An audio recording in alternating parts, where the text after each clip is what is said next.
dear self. You got a lot of knowledge, got it from your parents though. Ain't do a lot of college, remember that. And don't spend the holidays on the road, never that. Be at home or you gon' wish you had every December back. Spend time, do right, and stay grounded. I know you got the money, boy, but who you got around it? And don't be acting funny when the family come around, break them off. It's just money and you always making more. Be a blessing. Mama out here stressing, yeah, she rich, but she ain't seen you in a minute, and it's you she miss, not the money. Pops ain't seen his son, and I know it got him worried, cause he see you once a month, and even then you in a hurry. He just wanna converse by holy hours in church, and tell his son he's praying for him for whatever it's worth, but you ain't there to talk, cause you always working. You should reevaluate if this is truly worth it.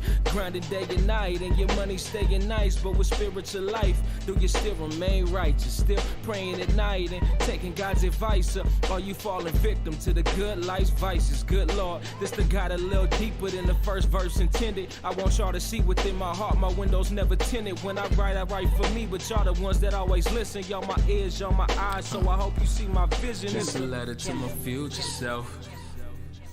Don't lose yourself. I said this is a letter to my future self. Don't lose yourself, cause you got the money on the ground and the honey's all around. You could leave your day ones for the paper. This is what can happen to your future self if you just so happen to lose yourself.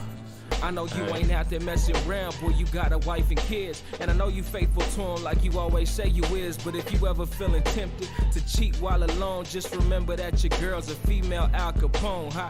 Better put that thing away, show how your head on the plate. But that's never gonna be no problem, cause I got my head on straight. It's like that little kid at the gym that's trying to push a couple plates. I ain't never gonna press it, I ain't never winning that race. Anyway, I hope you sober still, cause as of now I never drank or smoked or rolled a pill. I know it's hard with rap now, it's all smoke, Molly popping and lean. They probably think you do it too, but all is not what it seems. This life is known to trap cats, backpackers to the game. Not here to stay, just here to wear a snapback in the chain. Spit a verse for show it's lame. The hook catchy, the beat bang, and dare the female singing and sit courtside of the Heat game, and that's it. Right there, the rain.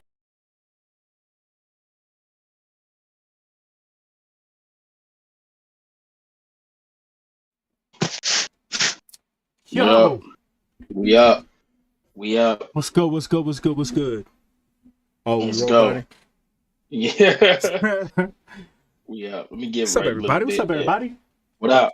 We in here, TTEspn. I had to do the dramatic letters because that's how they do it on the, whatever. TTEspn. Let's go. TTE Tuesdays. Whatever you want to call it, we here. Yep. It has been. Oh, go ahead. Last division, the NFC West. If y'all have it, hey, there we go. Already in the building. Fish, what up? Niners take the West. Take the Super Bowl in the building early, baby. What up? Nah, man. It's every division we've went through. This is the last division. Going to the AFC as a conference, then the NFC as a conference. Then we're gonna take a little puff break before the season gets started. Every Tuesday, we are in here, man. This is our safe space to talk about everything we want to talk about in the sports world, y'all. In the sports world. Let's get it. Even if you're the Carolina Panthers, you think you're going to win the Super Bowl every year. Double. Yeah. We don't know who the Panties are. Let's get it. We're ready to go. Put some respect on their name, kind of. It's the Banders. Cool, man. Let's go. What's the icebreaker? Question of the week, y'all, before we get started. It's the question of the week. I'm glad you sent this and then as early as you did, because it's able to kind of let my mind think about it. I had to think about it too. So the question is, what was something you thought was an indicator of wealth when you were a kid? What was something you thought was an indicator of wealth as a kid? Having your own room. Damn. Having your own room to me was an indicator of wealth as a kid. That was wealth to me. If you had your own room, got mad siblings, mad cousins, nobody had their own room. You know what I'm saying? I had one friend. Neither was I. I had one friend who had his own room, and he had it set up like He had his bed, he had his desk where he gamed at. He had everything, bro. He said I was in the living room on the floor. It's, hey So man, was look, I. having your own room as like, look, Yeah. that was So crazy. the question is, what was something you thought was an indicator of wealth when you were a kid? So like you go to a friend's house So or slept next to the couch. you see somebody and you like they got something, you're like, man, they got money. To me, man, having your own room is definitely a good one.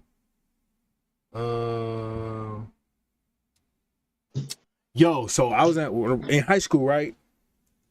It was They had always snacks in the it games. was always the kids, like the freshmen and the sophomores, that drove a damn car to school. That was my other one. It was, if you drove to school as a freshman, sophomore, junior, hell, leaving a senior, No roaches. I thought you had it made. Yeah, I thought you had it made. anytime through high school, if you was driving to school, I was like, damn, they got monies. Yeah. I was over there on my Escalades.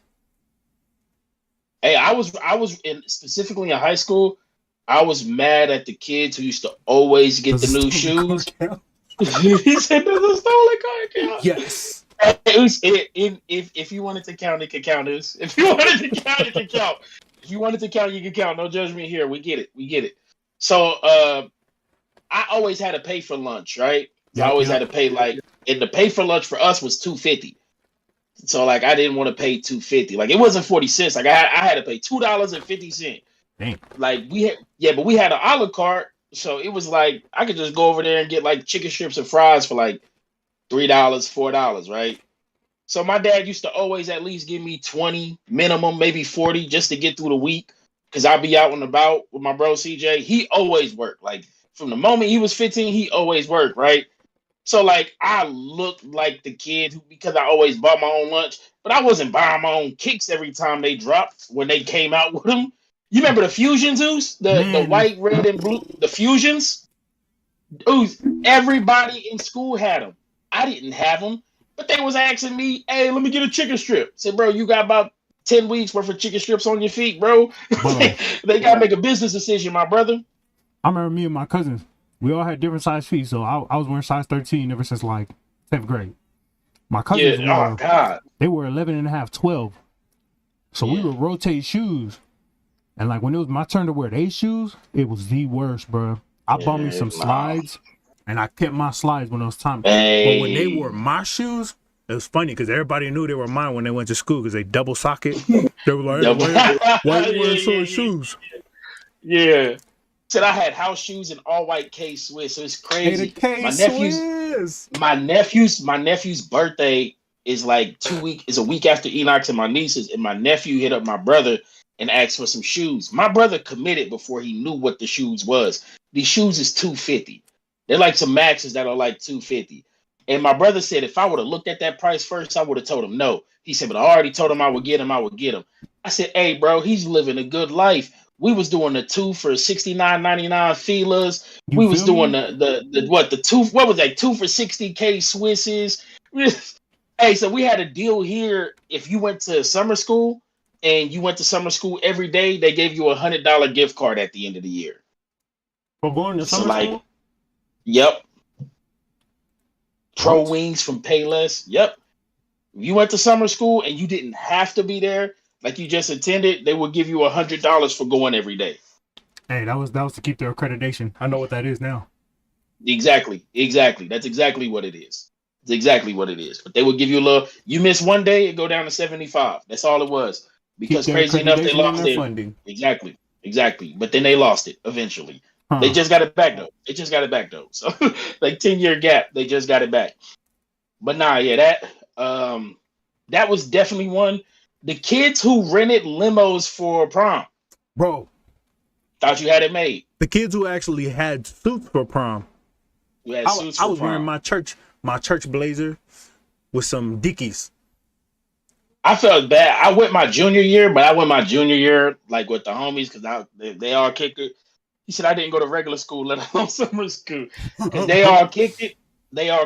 It's like they was all like a year of homies I was close with. So they was like last minute. I was just kicking at the crib. Like, bro, come with us. We got an extra ticket, this and that. So I went. So they end up getting like their uncle ended up like getting their limo for them. So like we had kicked it, had a good time. But I didn't go my senior year. But everybody was like, I was like, bro, I'm not about to go. Y'all got that. I was like, we don't kick it that good for me to want to spend money like that. Well, at least not at school, but the bonfires and stuff we did outside of school, we had fun. But like wrestling. Oh, you know, was another one, an indicator of wealth, was when you seen the people with yearbooks at the end of the school year. The ones that Letterman jackets. The Letterman jackets.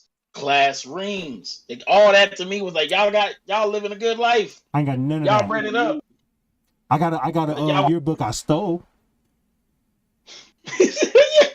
I stole a yearbook. Like they I promise you, they was Letterman jackets driving to school. For a yearbook.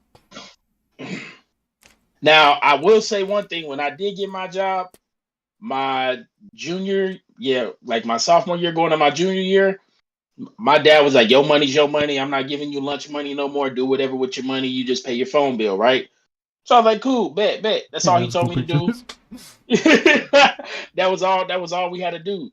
I end up getting the G1 like right when it came out. Like we went from the Sidekick, and then T-Mobile dropped the G1. Like I got that phone right when it came out. So like I was kind of showing off with that one. Cause I was like, that's when like apps and everything. I was like, oh yeah, we in here. But then that was it. It's tough to work. It's tough to work and play sports. You know, because you got to like do your schedule. I was slinging. He said I was slinging. One thing my family always called me was sticky fingers, bro. I was stealing the shit out of everything, bro. it was so bad, bro. Like I say that now, knowing I can laugh at it, knowing that I faced all of that karma. But man, it never really hit me until I graduated high school, and my uncle kept referring to me as sticky fingers, and I was just like, "Damn, that's messed up." Yeah. I can't be left nowhere because I think something gonna go up missing, and it was.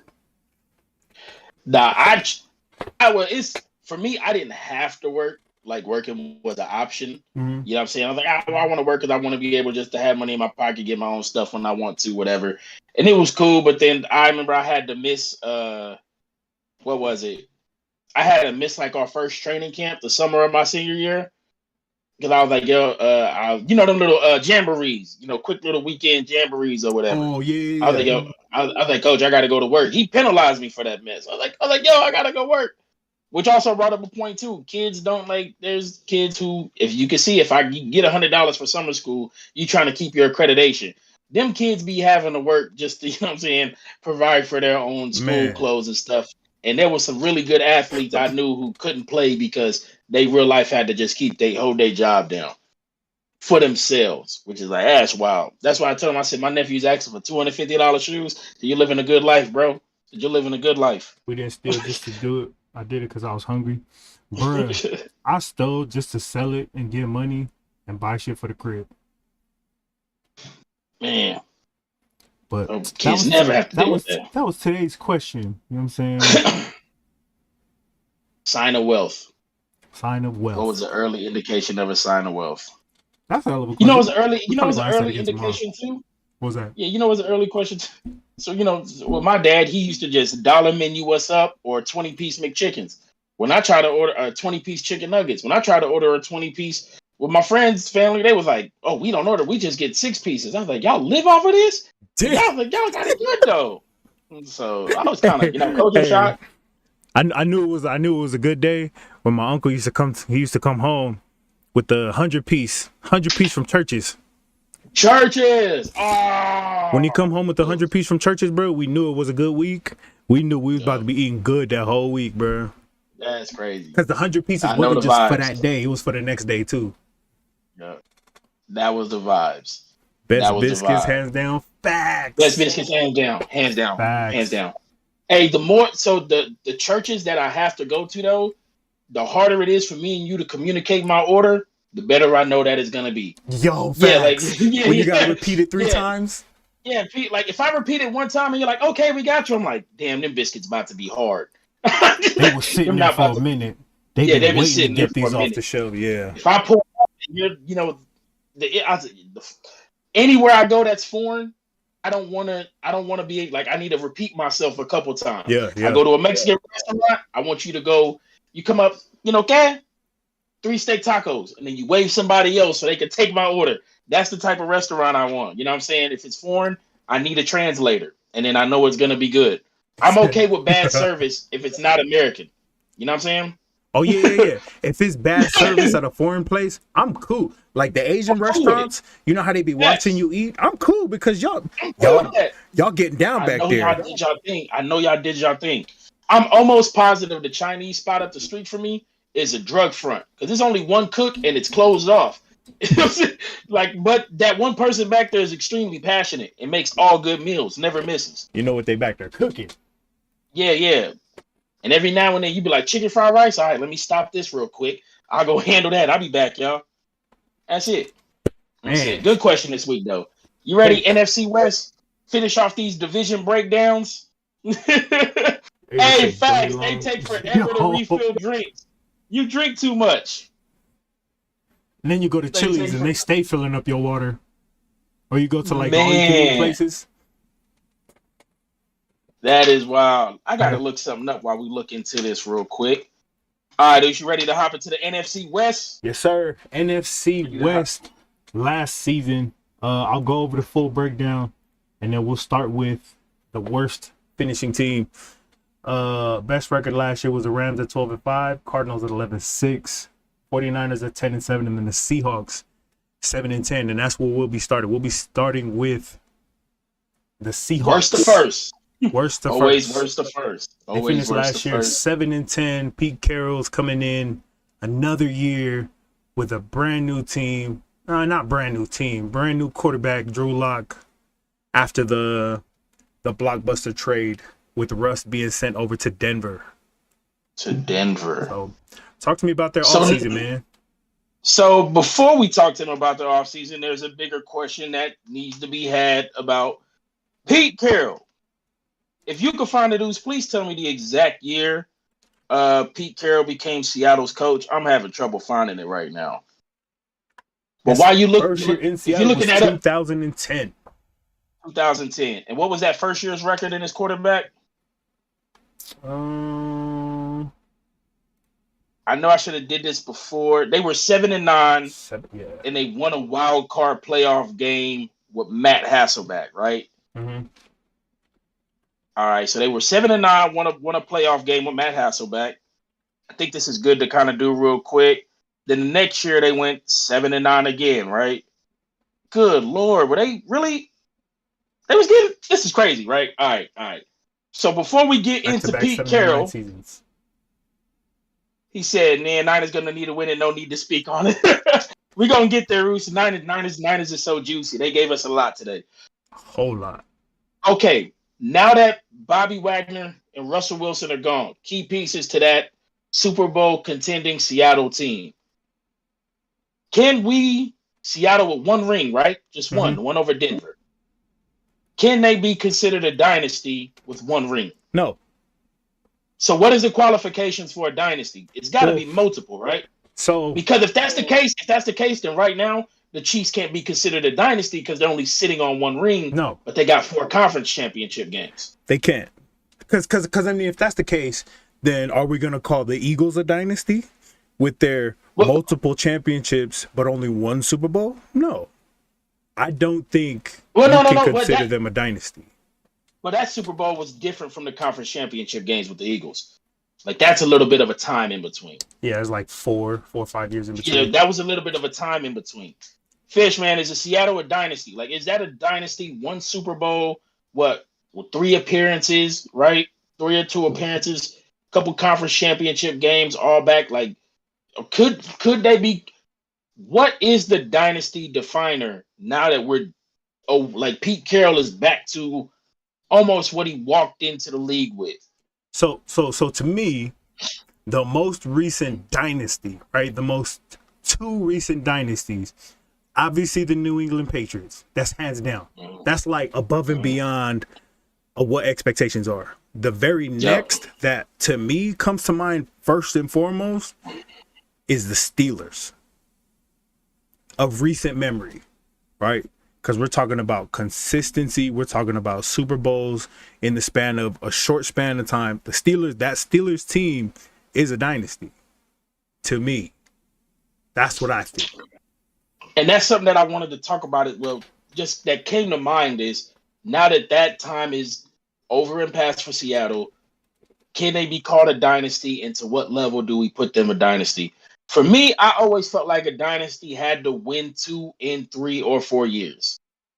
Like that was kind of to me, with like you had to get two rings within 3 or 4 years. Like that just kind of had to be the thing for me. I felt like you had to get NBA two. maybe. NFL, I think we need to be a little bit more.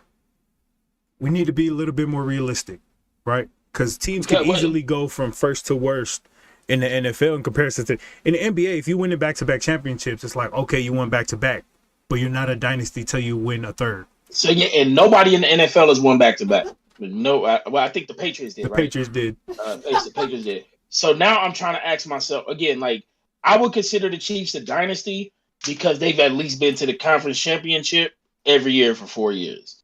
Like, even though the Bills didn't win back in the earlier days when they went to 4 Super Bowl straights, I would still consider them one because they, for at least half a century, dominated their conference. So if are we talking about conference championships? Because I think conference championship has to be the minimum. If that's the minimum, I'm okay with that. I think that has to be the minimum of where you start the conversation. Is you have to have at least 3 conference championships in a 4 or 5 year span. I'm okay with that. Remember, like in basketball wise, the Pistons made it to a lot of them in a row before they actually got in and got one. So is Pete Carroll a Hall of Fame coach? He has to be. He has to be, right? He has to be. Because their record over since he took over, their record is 119-73-1. 119-73-1. So like when you look at the culmination of him being a coach there, his record is immaculate. It's dope. Yeah, it's just fire. It's good stuff. And even when we talk about Seattle having a down year, Russ missed time and they still pulled out 7 games. Which is kind of like, again, it's not amazing, but if the standard is, y'all had a trash year and it's still 7 wins, you know what I'm saying? But I'm also concerned about, and we'll get there. Pete had the luck of I don't think it's the luck of the draw. I think because he came from college and he came to the NFL, those 2 draft classes he knocked out the park. Oh yeah, he knew what was coming already. He knew what was coming, and he knocked that out of the park. We haven't seen that type of drafting replicated since those classes with Chancellor, Wagner, Sherman, Thomas, like even grabbing Russ in the 3rd. Like, we haven't seen that. We also seen personnel people from Seattle leave who was a part of building that roster. Yeah, Brandon Browner, he went and got Curse. Curse was a huge one, who I don't think people talk about enough, but Curse was huge. No. Curse was huge. And Doug Baldwin, obviously, like you said. Doug Baldwin, like they always found these great players all around. So like, let me see where. So their moves. Bobby Wagner's gone. Like you said, Russ is gone. DJ Reed is gone. Like a lot of their players are walking out the door. Right. You got DK who's going into a contract year who hasn't signed yet, and he doesn't look like he's putting no pressure on them to give him his money. He sure ain't. I think he's waiting. He's waiting for Debo to get paid. He can walk to free agency with no strings attached. Being a later round pick, you have no option, you have no nothing. You could just walk to free agency and be like, I'll go figure out what money is out there. Can't they franchise tag him? I actually think they can. They can franchise tag him for like 2 or 3 years. So he could, he could not sign the franchise tag and just be a holdout, but and just be on a holdout. So then what I think would happen is, well, from what I know, the franchise tag is the average salary of the top 5 players at your position. If you franchise tag a second year, it's the same thing, the average of the top 5 salaries at your position plus 20%. A lot of people don't want to do that second 20%. That's what happened to Dak. And that's what's about to happen to Jesse Bates, but Jesse Bates doesn't want to get tagged again. So he's trying to get his contract, and you really don't want to pay that 20% tax on top of having the franchise tag him again. A lot of people go out the door.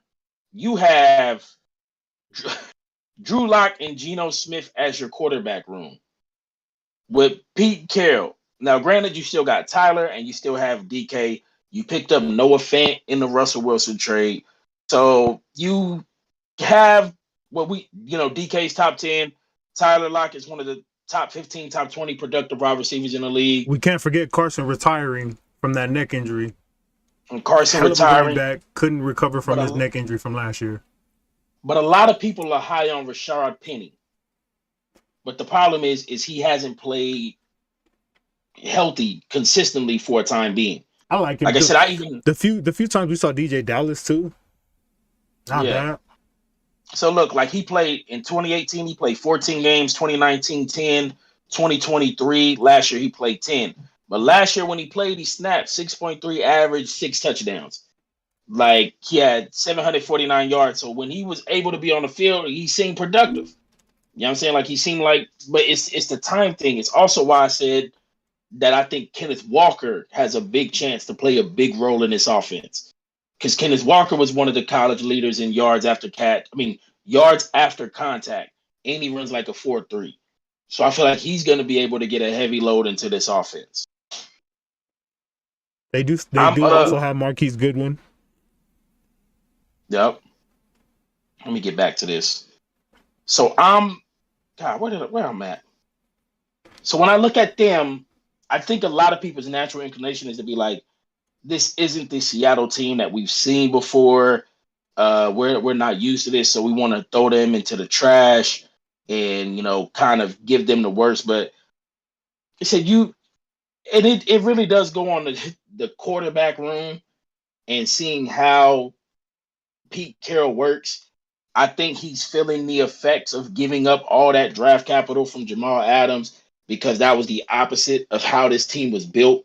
They drafted, developed, and put people in position, and they kind of sold out to get Adams, who I think just gets an unfair shake. Like, I think my man's is like who he is in coverage, but in everything else, man, the dude is dope, bro. Yeah. Like in everything else, the dude is dope, and I think people are just like overemphasizing that issue with him. He got to be up there with the top 5 safeties. Like, I got him more if anything, like right outside the top 5. I got him more like 6 to 10 range. Problem is, I got him more to the 6 to 10 range with guys starting to come up and to jump over the top of him. If he doesn't elevate himself, especially after this year. That's how I got it. Yeah, especially after this year. I really like Seattle's draft class. Yeah. I really like Seattle's draft class. Yeah. This draft class feels like a value draft class. You didn't have to reach on a quarterback. You had some vets in the building who could hold it down. You picked up players who I felt like address positions of value in your weakness. At 9, they took Charles Cross. I think they would have took any of the tackles who had failed a 9. True. But you get Charles Cross. So you get a guy who should be an upgrade and on a rookie deal for the next 4 or 5 years. Boy, my favorite linebacker, I think he's going to be playing more off of the edge. And then very next pick, you take Kenneth Walker, who told you I think he's going to be a really, really good running back. Then you take offensive tackle Abraham Lucas from Washington State. Really, really good tackle. Should be playing on the opposite side of Cross. I don't think he'll start there, but I think eventually he could work his way in. And you might have your bookend tackles for the next 3, 4, 5 years, at least on that. And then you picked up cornerback Kobe Bryant from Cincinnati. Off the name alone, my guy's got to be good. But bro is like 6'1", mad athletic, played in that Cincinnati team. Yeah, he's got size. He has that cornerback profile that I remember them trying to go for in Seattle. So that, like, this draft class feels like one of like, okay, we're resetting our feet and we're getting ourselves back in the floor of it here. So I do like this draft class with those 5 picks as a whole, because I feel like they'll all next year be playing an important role for the Seahawks. Cool.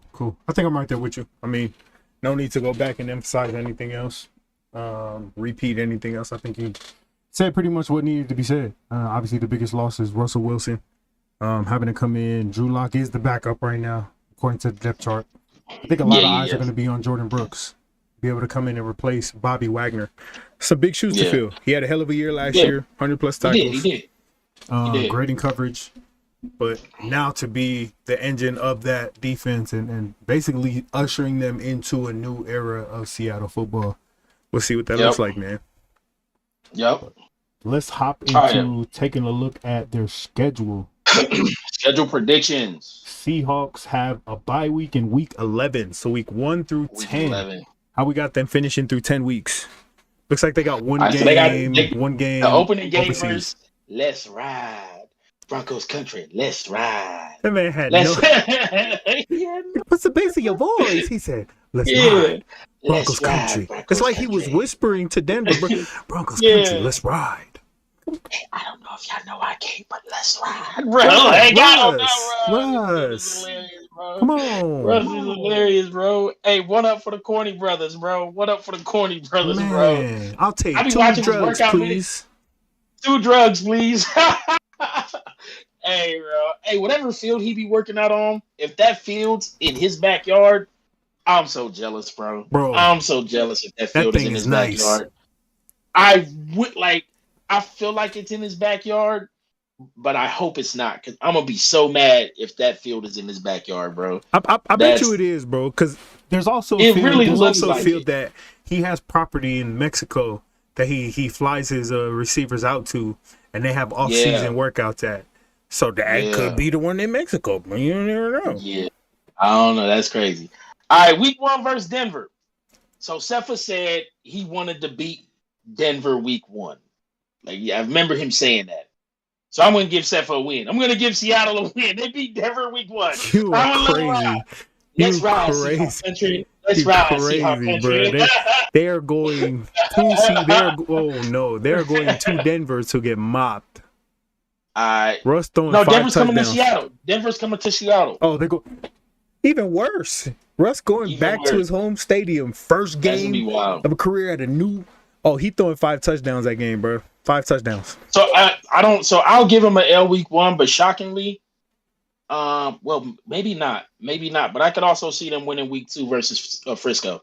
In Frisco, Carroll always plays Shanahan tough and gives him a tough time no matter what.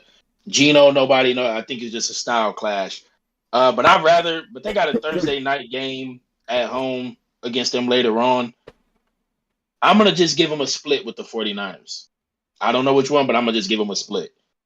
I can roll with that. I can roll with that. Yeah, I'm going to just give them a split. So they could. So according to the bye week, because they're away, they lose. They beat Atlanta. They beat Detroit. I don't think I can do that. I got to give 49ers, both of them, off of personnel alone. Like if we do it the way we always do it, we start at coach and we break it down. Personnel alone, I'm taking Frisco. Because that's how I gotta think about it. That's how I gotta think about it. I'm with you, and I know Pete. I know they still been playing close. I think. Wait, did they win last year? Could have sworn they won last year too. I think that was a rest game when he came back. It's close, but I'm gonna give him a split because I can't see them falling off that much. Like I think everybody else is trying to assume that they will. So even if they go 0-2, they bounce back week 3 and week 4 with dubs over Atlanta and Detroit. Like those are still dubs. As much as I want to believe they're not going to fall off, I think they have to fall off to get in the quarterback sweepstakes for next year. Man, I see. That's what made me go back and go look at what Pete did before. And I'm like, you still had Matt Hasselbeck and then Travarius Jackson. What that was his name, right? Tavares. It's still Travarius Jackson. Still finding ways to win 7 and 8 games. That's when they had like Sidney Rice. They still had Sidney Rice. Yeah. They still had some dogs at receiver. He would still find a way to win 7, 8 games. Like it. Pete has. I feel like Pete has his way, but he is a good coach, and I can't see him not having them prepared in ways too. Yeah. So like I just can't. So I would we'll walk through it, and then maybe we could double back and look. Because I think I had them. They 2-2 right now. I had them losing at New Orleans. This is at New Orleans. Yep, I had them losing there 2-3. I actually had them beating Arizona week 6 because it's no D-Hop still. It's no D-Hop week 6. So with Arizona with no D-Hop is getting no dubs for me. Know that. so Damn, right really? now they're at 3-3, 4-4. So I actually have them 5-5 at the bye week. So losing to Tampa, LA, Arizona. No, Frisco. sorry. 4-6. They lose the second Arizona matchup. D-Hop will be back. He's only 8 weeks. Okay. So week 9, that second matchup, he should be back. Tampa, so Arizona, LA, New Orleans, Frisco. Yep. Wait. I'm sorry. Atlanta, Detroit, first Arizona, Giants, and that's it. That's the 4 wins before the bye week that I have right now. So you're not giving them the Denver win, or is that Cepha? No, I'm not giving them the Denver win because I do want Cepha to be. I do want him to be in his Bryce Young sweepstakes.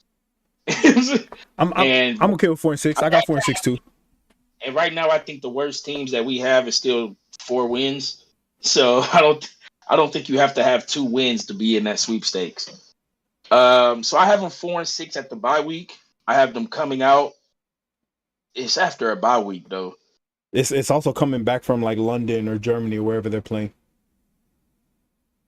Because that Tampa game is overseas. So yeah, after the bye week, I got them taking back-to-back L's. They'll probably take the Carolina game. I think y'all beat them. Seattle.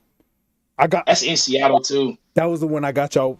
We all had Seattle losing to Carolina. All right, so that's 3 out the bye. That's 4 out the bye. That's 5 out the. They only got the Jets after the bye week. Yeah. Yeah, that's what I'll give them. The Jets 5-12. 5-12. That's still enough to be in the CJ. That's still enough to be in the CJ Bryce sweepstakes. Like we've projected everybody at worst. Fale gave the Bears 3 wins. Like that was at worst. Fale gave the Bears 5-12. 5-12. So I would say 4 wins is probably their floor. 4-6 is the window to floor to me. Yeah. The floor and the ceiling. I said the window and the floor. What the hell? To the window, to the walls. Sweat drop off my. Oh no. Oh, ski. Yeah. No. 4-6 wins. 4-6 wins is the ceiling for me. Because again, did I give them? I had San Francisco sweeping them if I only gave them the Jets after the bye week. Because I gave Frisco the first one at home. But I gave them they beat Arizona. So all right, 5 again, 4-6 win window. That's what I see this team as. 4-6 wins is what I see from them this year. Floor 4, ceiling 6.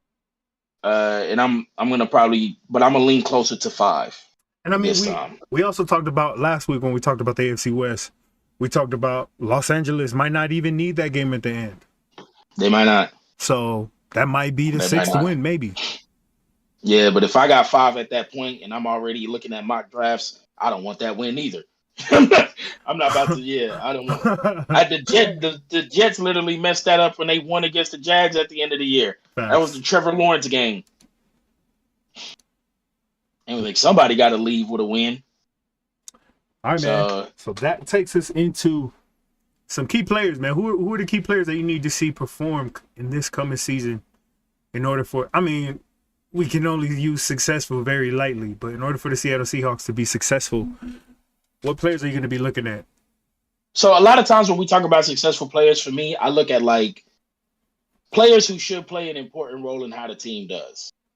Or even if the team's winning or losing, you should be a like pillar on the team that either has like hopes to be like, yo, we can carry this into next year and got something to build with, or you could be like, yo, we got to get the hell up off of you because like you're not doing it and we got to find something else. So you said one earlier, Jordan Brooks, man, when you're you had a good year last year. B-Wags is out the building, Hall of Famer. So when he's out you need somebody to take that, take over the reins of this defense. The days of the Legion of Boom is gone. So I don't think you don't try to rebuild that identity. You try to establish who you are now. And I feel like he has every opportunity to do that here in this, stepping up and replacing B-Wags right there. Jordan Brooks. My other one, unknowingly so, is rookie Charles Cross. I know we don't try to put too much on rookies, but you had high draft capital invested into you, and you will absolutely start at left tackle. So if you can give them some hope at that position, it gives them, again, if they're going to be in the quarterback sweepstakes next year, give them some hope in knowing that the blind side is going to be protected. Yeah. With Charles Cross. So Charles Cross would be my other one. And be for real, Noah Fant is my other guy. Because I know what DK and I know what Tyler's going to do. I kind of wanted to go with one of the running backs in Penny and Walker. But I think even if Penny doesn't play a full year and he has to share the load, that's okay. I think Walker can duplicate his production, whether he's on or off the field. But Fant, you was a piece that got traded in the deal. People saw the potential that he had in Denver as a tight end. After he leaves, some people think that his backup is better. So we get you have an opportunity here to kind of get some dollars, bro, and to step up and to play beside DK and Tyler, and to kind of, again, hopefully give them something to build upon, so that if this roster was to literally walk into next year, at least offensively, and the quarterback was just Bryce, CJ, DJ, or somebody else taking that spot, it'll give Seattle fans hope. You shore up the rest of the offense, because whoever's at quarterback this year, 90% won't be your quarterback next year. So give them something to be like, cool, we can go give up 2 or 3 years worth of extra picks if we got to move up a spot or two to go draft a quarterback, because we know the rest of the team is set. Cool. I'm going to go right there with you. I'm going to stay with Jordan Brooks, obvious reasons. I'm going to stay with Rashad Penny, just because this is his chance to kind of take the reins. We talked about Chris Carson failing his physical because of his neck injury. He's still talking about hopefully making a comeback somewhere, but he's got to get that healed first. And then I'm going to look over at Jamal Adams. Jamal Adams, you are legitimately the leader of this team. What you going to do, dog? What you going to do? How are you going to reflect your play to being the leader of this team? You're going to be the leader of this team. Oftentimes we say that the leader ain't always the best player on the team. In this case, you kind of got to be. You got to be. Your defense is going to be on the field a lot, especially looking at your quarterbacks being Geno Smith and Drew Lock. Jacob Eason, I think he got drafted by the Colts 3 years ago and somehow ended up third string over here. So we'll see, man. That's what my key players are. I'm going to go with Jordan Brooks, Jamal Adams, and Rashad Penny. All right. That wraps it up for the Seahawks, man. And now it's time to move on to the San Francisco 49ers. Bang, bang, Niner game. That's what it's time to move on to. San Francisco 49ers finished last year at 10-7. NFC Conference Championship game. 10-7. Absolutely killed it the second part of the year to get into the playoffs. They knocked off Dallas, knocked off Green Bay, and then lost to the Rams in the conference championship game. What are the expectations for the San Francisco 49ers? What is the offseason overview of the San Francisco 49ers? First big one happened just today. They got into coaching, who was it? Shanahan and Lynch. Shanahan and Lynch got into a meeting with Jimmy Garoppolo and came out of that basically saying Trey's our guy. Oh. So I would expect Garoppolo to get moved here sometime real soon. I don't think it's going to be very, very similar to the Cam and Max situation. You're not going to keep a dude on the roster with that contract knowing that you've already committed to the second year guy. So I think that was big news. Also, man, for me, I'm looking to see what happens with Debo. I think he stays there. Now it's just a matter of he's playing the waiting game with DK saying, what you about to get paid, bro? We just saw Terry get paid. What you about to get paid? Like, who's going to break first? Who's going to make that deal first? Yep. I like what they did on defense. Bring a big piece of that core back. Stay pretty much consistent. Yeah, man, there's not really any big moves for me to really talk about or highlight. I just like that they stayed together. Yep. So they bring in Travarius Ward, cornerback from KC, 3 years, 40 mil. That doesn't move me though. I think he's same. I think he's just a starting corner. It doesn't move me. You lose Laken Tomlinson to the Jets. You lose DJ Jones to Denver. Quan Williams to Denver. Cornerback who left, who was Raheem Mostert, goes to Miami. And then kind of after that, Jaquiski Tartt, the guy who dropped a pick in the NFC Championship game, shipped him off to Philly. I do think that I felt like they lost some pieces there. I don't think but in the way that they play, I feel like they feel these really are replaceable pieces. Mm-hmm, mm-hmm. You know what I'm saying? When you pay a Trent Williams, you can't pay a Laken Tomlinson. You know what I'm saying? So the Travarius Ward pickup, I know some people on the KC end may seem to feel like they're gonna miss him. I'm kind of I'm okay with that. You know what I'm saying? Yeah, especially in KC, okay with it. Especially the way y'all drafted. Yeah. I shouldn't be worried about that. I don't feel like he's I just feel like he's a starting corner. That's it. I feel like he's a starting corner. That's it. They went got George Odom from Indianapolis. Yeah. They have him starting, but I'm for the tees, man. Talanoa Hufanga, he's gonna start. Yeah. Their draft class, just don't like it. I'm not gonna lie. I just don't like their draft class either. Drake Jackson, Tyron Davis Pierce, who Danny Gray, Spencer Beaver. I kind of just don't like their draft class. I don't. But when you got a good coach like Shanahan, you find a way for all these people. You know what I'm saying? You got a great coaching staff, so these guys will find a way. Like that I'm cool with. You said the biggest move for the 49ers in this entire thing was Trey Lance and Trey Lance being the start. That's it. That's the only thing that matters when it comes to the 49ers is Trey Lance. And you said Cam and Mac. This is an Alex Smith to Mahomes move for me. Ooh. This is what the move is. This is an Alex Smith to Mahomes move. I was talking to the OG at work today. We talk about second-year quarterbacks and what it means to invest. I told y'all, for me, where quarterback is drafted is far more important than how talented they are. Trey Lance is walking into the exact same situation that Mahomes walked into. You got to sit a year behind a professional game manager. You got to sit under what is a top-tier coach with a top-tier defense, a top-tier tight end, a top-tier running game. Chiefs had Kareem Hunt. Their running game ain't been the same since, but they had Kareem when he started his first year. When he started his first year, Kareem was a top 3 running back. He went crazy. Yeah, he went crazy. And you got Debo, who, I'm not going to lie, I think on trajectory, people are projecting him to keep this pace. But I want you to remember, let me pull up the exact stats now. This was his career high year in catches, and it was 77. And it was 77. The next was his rookie year at 57. Last year, the year before that, he went 33 catches. 7 games. He played 7. He had, let me see, 59 rushes, 365, and 8 TDs. He was versatile. Do I think Debo is your pure outside one? Nah, I think y'all are using him the way that he's supposed to be used. And I think if that's how he's going to want his money, that's how he's going to have to get it. But for the 49ers, it's all on Trey. Trey's not allowed to be bad.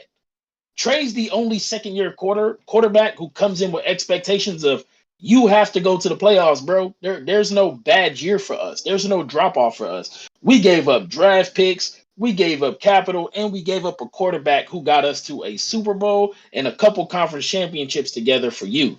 This is a move to be like, if Trey snaps, you're expecting conference championship at minimum because you just went there this year. Yeah, you aren't allowed to. Trey Lance is not allowed to be average in no way. And looking at if Trey Lance is average, Shanahan's fired. You think he's fired? Yes. After 1 year? Not 1 year. Oh. But if over the course of 2-3 years, Trey is just average, that man is gone, bro. Oh, John Lynch gone too. John Lynch gone too. The way I look at it, so last year's performance from Trey Lance was six games played, 41 of 71, 57% completion, 5 touchdowns, 2 interceptions. sacked 4 times in those 6 games. It's a bite size, right? It's a bite size. It's a bite size. And one of the games was like Houston, where they drew up some like, you could tell they were kind of like specific plays to put this stat on the board. Yeah. So for me, like I can't really take anything into account last year, because for me that's more of those. Let's get him on the field. Let's get him a feel for what it looks like, and then just put him back on the bench to watch, kind of soak it all in. Yeah. So I'm gonna make nothing of his rookie season. Not even gonna look at it. We're gonna ignore it. I'm with you. I'm making nothing of his rookie year, but he gets no grace as a second-year starter. He can't. He gets no grace as a second-year starter. He said Jimmy G's winning percentage off the charts. Conference championship games, a Super Bowl appearance. It's literally in the numbers what Kyle Shanahan's record looks like without Jimmy G. Like it's night and day what that record looks like without him. Jimmy G wasn't like Trey Lance wasn't brought in to just do what Jimmy does. He was brought in because on a talent level, yeah, he throws a deeper pass, more athletic, younger guy. Like he has the traits of like, okay, I know why y'all went to go get him, but now can he really open up that playbook that Shanahan and them feel like might not be able to be unlocked? Because they did say like, Jimmy G threw 131 against the Packers, still won. Like he doesn't ever have these blowout performances like we see from these top tier elite quarterbacks. Like he doesn't have that stuff. I don't think this was even under Bill. Even under Bill when Brady was hurt that year. He didn't have any like eye-popping performances. It was just throw it to the open receiver, bro. Bill got Matt Castle paid, Jacoby Brissett paid, Bill got Jimmy G paid, and he's about to keep getting Mac Jones paid. These great coaches make these average quarterbacks serviceable and look good in a situation. Trey Lance was not brought to be serviceable or good, because if he was, they would have took Mac Jones with the pick. Yeah. And they probably wouldn't have had to move with it. You took a shot on upside because Shanahan watched what Mahomes did in that Super Bowl and said, I got to find something like that. He said, I need that. I need something like that because the guy I got can't do stuff like that. So I got to find something like that. The guy I got is very much so can't come from behind quarterback. Because he had Emmanuel Sanders opening down the middle deep and missed him. And you're like, dang, like Jimmy in the Super Bowl. So you're kind of like, Kyle's like, man, like, so the OG at work, he goes, well, Trey Lance has to learn the playbook. Disagree. My brother, you sat on the sideline for a year and watched. You should know that mug front to back. You should know the playbook. You should know it front to back. Not only should you know it front to back, but your physical gifts and traits that you have should elevate this playbook. Like, that's what's supposed to happen. You're supposed to be doing an off-platform, deep pass accuracy. Some of the stuff that this playbook hasn't been allowed to open up to. Like, you're supposed to be doing that. So Trey Lance is not allowed an 8-win, season. He's not allowed a 9-win season. You got to do 10 and up because this roster is ready to win now. Yep. Cool. So let's take a look at the 49ers schedule. Let's see what we're working with. 49ers schedule. They have a bye week in week 9. They start on the road in Chicago and then head to Seattle, right back on the road to Denver. So within the first 8 weeks of the season, man, what you got them finishing? Start off 2-0. I think we have them beating Denver too. Did we have them beating Denver? Yeah, I think we did too, but I'm taking that back because I'm not gonna give Trey Lance a week 3 win in Denver. In Denver, yeah. So that's 2-1. At home against the Rams. Wait, you said 2-1 or 3-1? 2-1 up to week 3. So I got them. You got them losing? I got them. I'm losing to Denver. Yeah. Oh, okay. My bad. My brain thought something else. Cool. I got them 2-1 and 2. Because now the expectation isn't that's Jimmy G. The expectation is that's Trey. Yeah. You know what I'm saying? So the expectation is 100% it's Trey. So 2-1. So 2-2. You know what? No. That's a home game against the Rams, and they won last year. Jimmy G though. Pete gives Shanahan problems. Shanahan gives McVay problems. That is true. McVay even talked about this last year going into the Super Bowl. All them coaches give each other problems. Even Cliff gives Shanahan problems. I don't know why but stylistically, whatever they do, it just always works against each other. So I will give them a Rams Monday night win because I feel like they have to take one. I feel like they have to take one. I really can't have them getting swept by the Rams because they just don't. Shanahan doesn't. That's a Monday night. Again, I could sit here and say it's in Frisco, so I can see that. That's what I'm saying. It's in Frisco's. That's why I'm giving them if you take one, it has to be this one on a Monday night with an extra day. Well, then you come off a Sunday night too. I mean, you still got kind of an extra day going into the week. So I just want to kind of lean more into Shanahan on this one. So just off of that, 3-1 going into Carolina. That's an L. Fat L. You coming to the East Coast, baby? We got payback. I'm not giving them that. So you can give it to them, Moose. You can give it to them. I'm not giving them. I got 49ers fans ready to bang, bro. So they don't get that one. But they do get to win by 60 against. They do get to win by 60 the next week against Atlanta. So you lose to Carolina the next week when you go to Atlanta. Y'all stay on the East Coast. Y'all get to blow them out by 60, and then Trey Lance has an 8-touchdown game against Atlanta, and then y'all could be like, "Oh, we knew it was just a bad week. That terrible Carolina defense." So you know what I'm saying? So yeah, I'm gonna go 5-1, 5-1 into KC. In the KC, the only loss coming to Denver. 2-1, 5-1, 2-2, 2-3, 3-3. So I have them 5-3 at the bye week. Yeah, same. They're losing back-to-back games right there to KC in Los Angeles. Yeah, so 5-3 at the bye week. 5-3 at the bye week. We'll go with that. Yeah, 5-3 at the bye week. All right. So they come out against the Chargers, and that's at home. Neutral location. Hold on. So that don't make no sense. So it has them and Arizona playing neutral location, which I'm assuming this is one of those overseas games. And then you're going to come back for a turnaround on Sunday against New Orleans? Anyways, Either way it goes, I'm actually going to give them, I think we gave them a win on the Chargers end, but this is coming out of a bye week for 49ers. So I kind of want to lean into a Shanahan after a bye week. Again, I'm trying to give my respect to Shanahan, you know what I'm saying?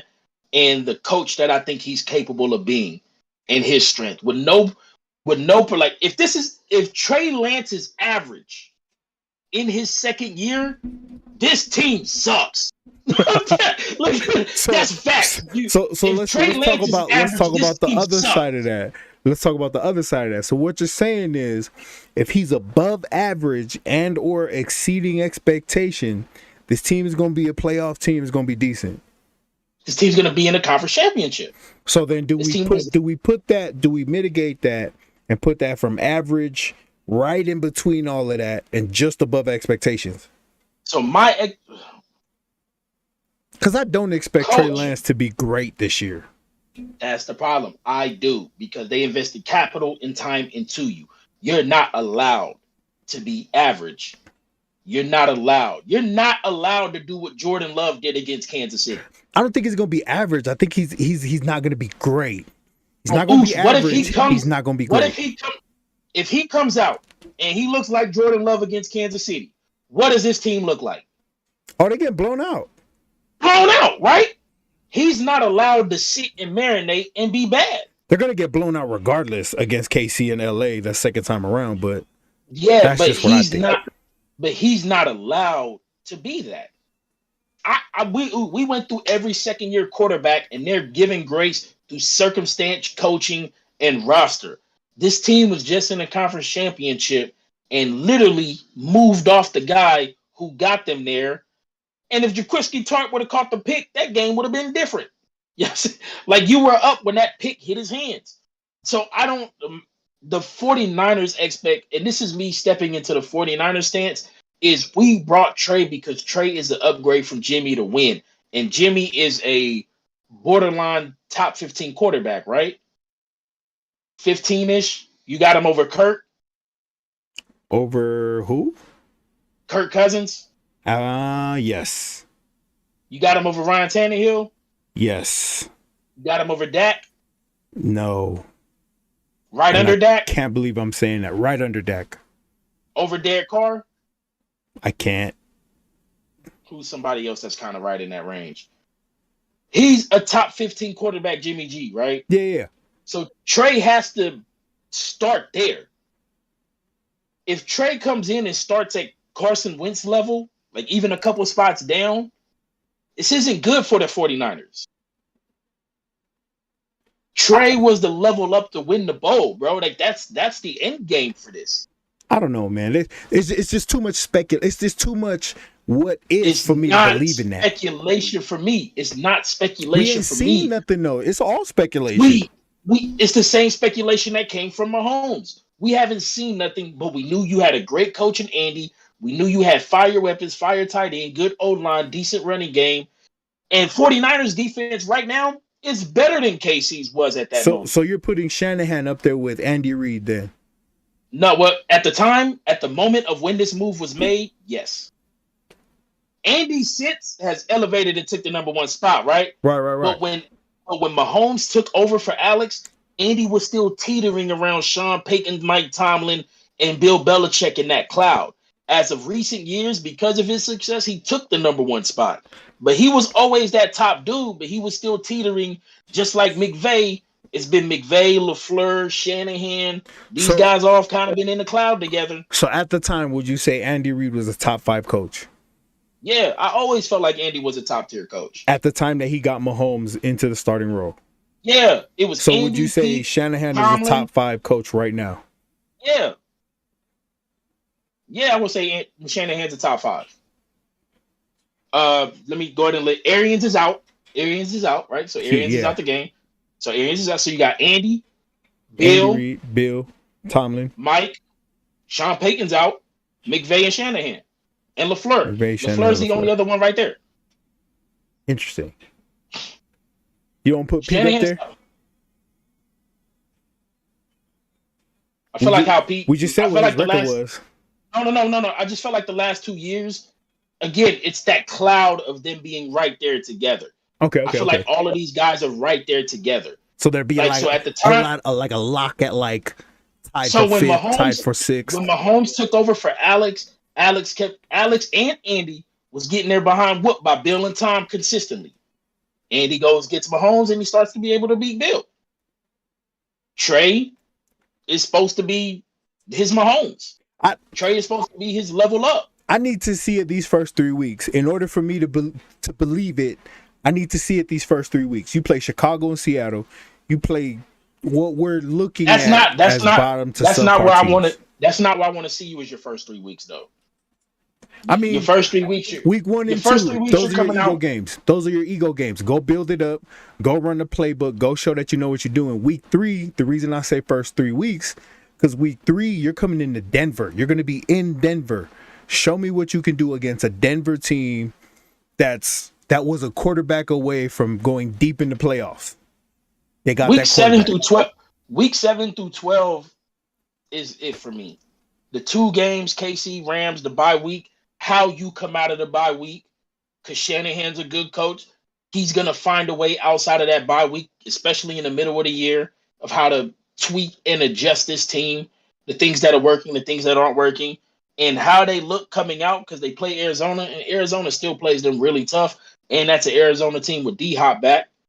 And I'm not going to lie, that's a D-Hop back going against a secondary with depth chart starters of Travarius Ward, and they still got Hollywood Brown, right? So the DBs is Emmanuel Mosley, Jimmy Ward, Greg Odom, and Travarius Ward. And I'm not gonna lie, at least in one matchup, Hollywood Brown and D-Hop should be able to eat a little bit.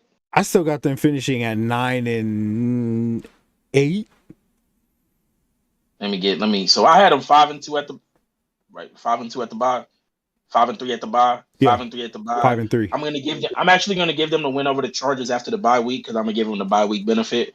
I'm going to. That's a neutral location game for Arizona. You're right.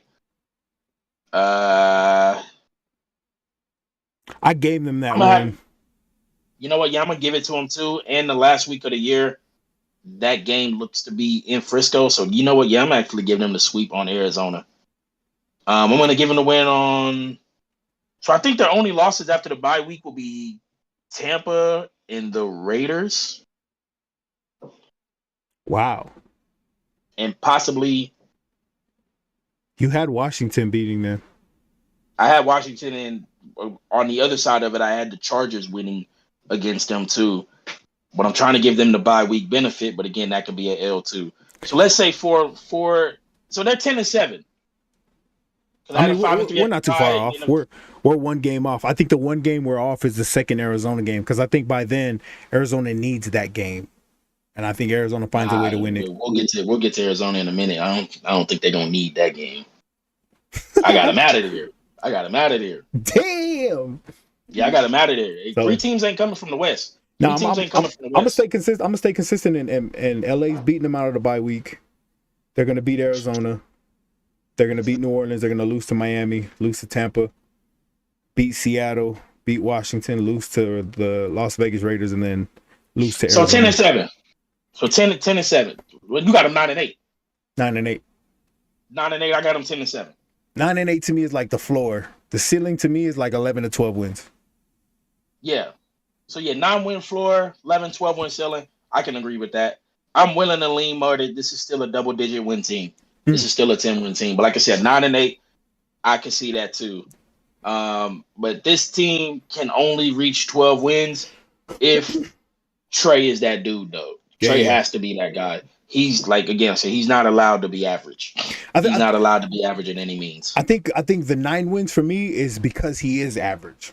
That's where I have their average. Average to me for them is all Trey Lance, all athletic, finding a way to make a play. That gets you 9 wins. I think that'll get them 9 wins.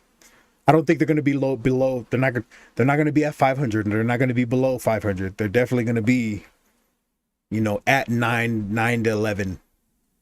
Gotcha. Amazing Trey Lance, 12 wins. Gotcha. So key players. All right.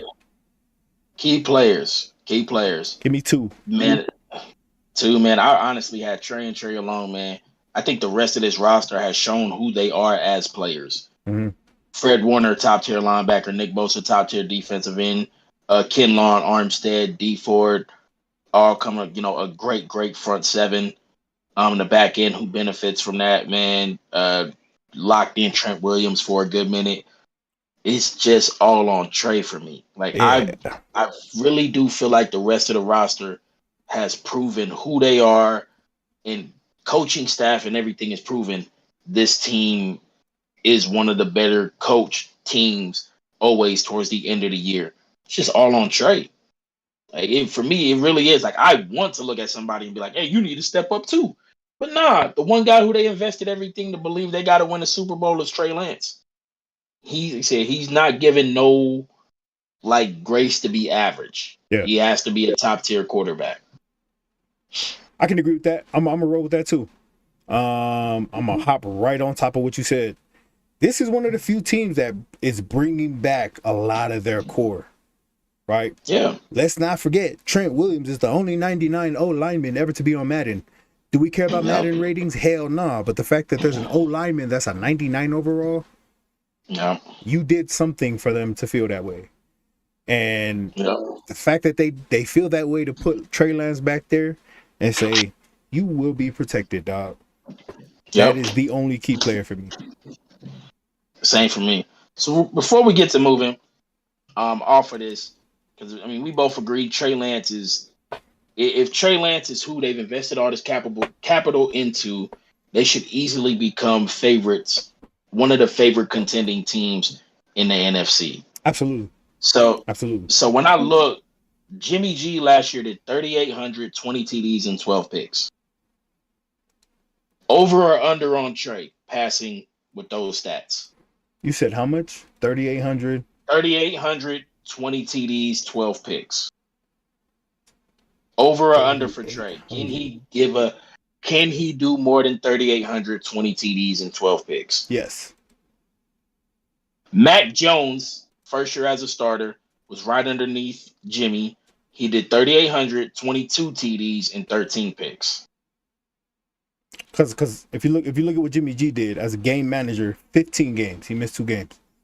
I got Trey Lance going 42, 25, and I'm gonna keep that 12, but might knock it to like 14. Picks. Yeah, so I'm gonna go 42, 25. I want to give him 25 to 27 touchdowns. 25 to 27 touchdowns because I'm passing looking at or total.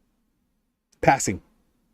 Okay. Total might be like around 30, 35 because I'm looking at my comparison is I'm looking at the 2019 Jimmy Garoppolo, 3,900, 27 touchdowns, 13 interceptions. As a game manager, we don't call this man a game winner. And Trey's not allowed to be that though, right? Right. Trey's not allowed to be the game manager. Exactly. And so this was their Super Bowl year. That's what it took to take them to the Super Bowl. I think the NFL has continued to be elevated and the talent continues to grow. So this is why I'm looking at Trey Lance to go 4,200. Give me 25 to 27 passing touchdowns, 14 to 15 interceptions, with like 5 to 7 rushing touchdowns on top of that. So Trey can have the picks because all of the 1, 2, 3, 4, 5, 6, 7, 8, all of the top 9 passing leaders all had double-digit INTs. Yeah. So you Trey, have your picks. Don't give a damn, my brother. I'm gonna put him up there with because I don't know why I'm gonna do this because it don't feel right, but I'm gonna put him up there with the upper echelon, like you said, because he's not allowed to be average. So this isn't average. This isn't average. There. Kirk Cousins was elite last year. 4,200, 33 TDs, 7 picks. That's Kirk. Aaron, we know Aaron's too efficient. To match him with Trey. No. He had 37 touchdowns, but he only had 4 picks. Remember, Aaron's too efficient. We don't compare him to Aaron. Great Josh Trey, Allen. Great Trey is the numbers that I gave you. That's great Trey. 4,400, 36 TDs, 15 picks. That's Josh Allen. Everybody above that, Dak 10 picks, Burrow 14, Derek Carr 14, Mahomes 13, Stafford, Super Bowl champion, 17 picks. 15 from Herbert, 12 from Brady. So 12 to 15 is... Yeah, have your picks, bro. We over the efficiency game. You're not allowed, like, you can have your picks. Only Kirk Cousins and Aaron Rodgers is the one to be playing efficient, bro. As long as you ain't out here throwing 4,800 yards and only 20-something touchdowns like Derek Carr. Yeah, I'm not going to lie, man. That's unacceptable. That pissed me off. Yeah, that pissed me off, bro. That pissed me off. But yeah, like you said, he's not allowed to be average. He has to have, I'll say 33 total TDs. Okay. 33 total. 33 total because I'm positive he'll get 5 or 6 out of the ground game. Yeah. Like I'm very, very positive he'll get 5 or 6 out of the ground game. So that leaves you wiggle room to get 33 total touchdowns.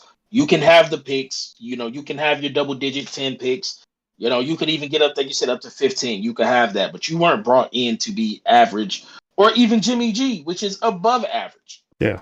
You were brought to be elite. You were brought to have a name up there with Burrow and Herbert. Jimmy G has never thrown for 4,000 yards. Got close to Super Bowl year 3,978.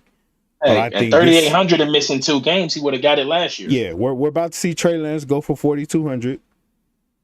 Like I said, 25 to 27 passing, 35 total, and the picks is what it is. But yep, we expecting a lot out of you, Trey Lance. You are our DeMar DeRozan this year. We not expecting. The people of San Francisco are expecting. They gave up everything. The fish and Jay and all of my homies that are 49ers fan. Matt, I don't know if you're watching, but like the people of Frisco are like, they're the ones who need you, my guy. Like, you weren't brought here for us. I hope you fall and despise yourself so I can roast the hell out of Jay and them. Like, I really want to. That's what I would love to do. But you're not, Trey, you're not brought to be average, bro. You're not brought to do that. You were brought to win a Super Bowl. So good luck to you, my guy. We hope for success for everybody, but you specifically, my man, you have very little room to mess up. You really do. You ain't got no choice for hope. You need to do this. Nope. You have no choice for hope, my guy. None at all. All right, man. That takes us over to the Arizona Cardinals. The infamous can't finish second half of the season Bruce. Kane fans. What the hell is their coach's name? Cliff Kingsbury. Cliff Kingsbury. There it is. Cliff. I hate Kingsbury. that guy. They finished last season at 11-6. Had a strong start to the season. Stumbled, it was like 8-0. Yeah, stumbled a little bit along the way. You know, it's not a little bit. We're 8-0. I tried to be gracious, bro. Tried to be gracious. That's not a little bit. That's a drop off. They were supposed to walk away with. Before we get into this, man, I want to make sure that we're reminding everybody that what Vita has been saying the last 2 to 3 years about the Arizona Cardinals. Cliff Kingsbury's not a great coach.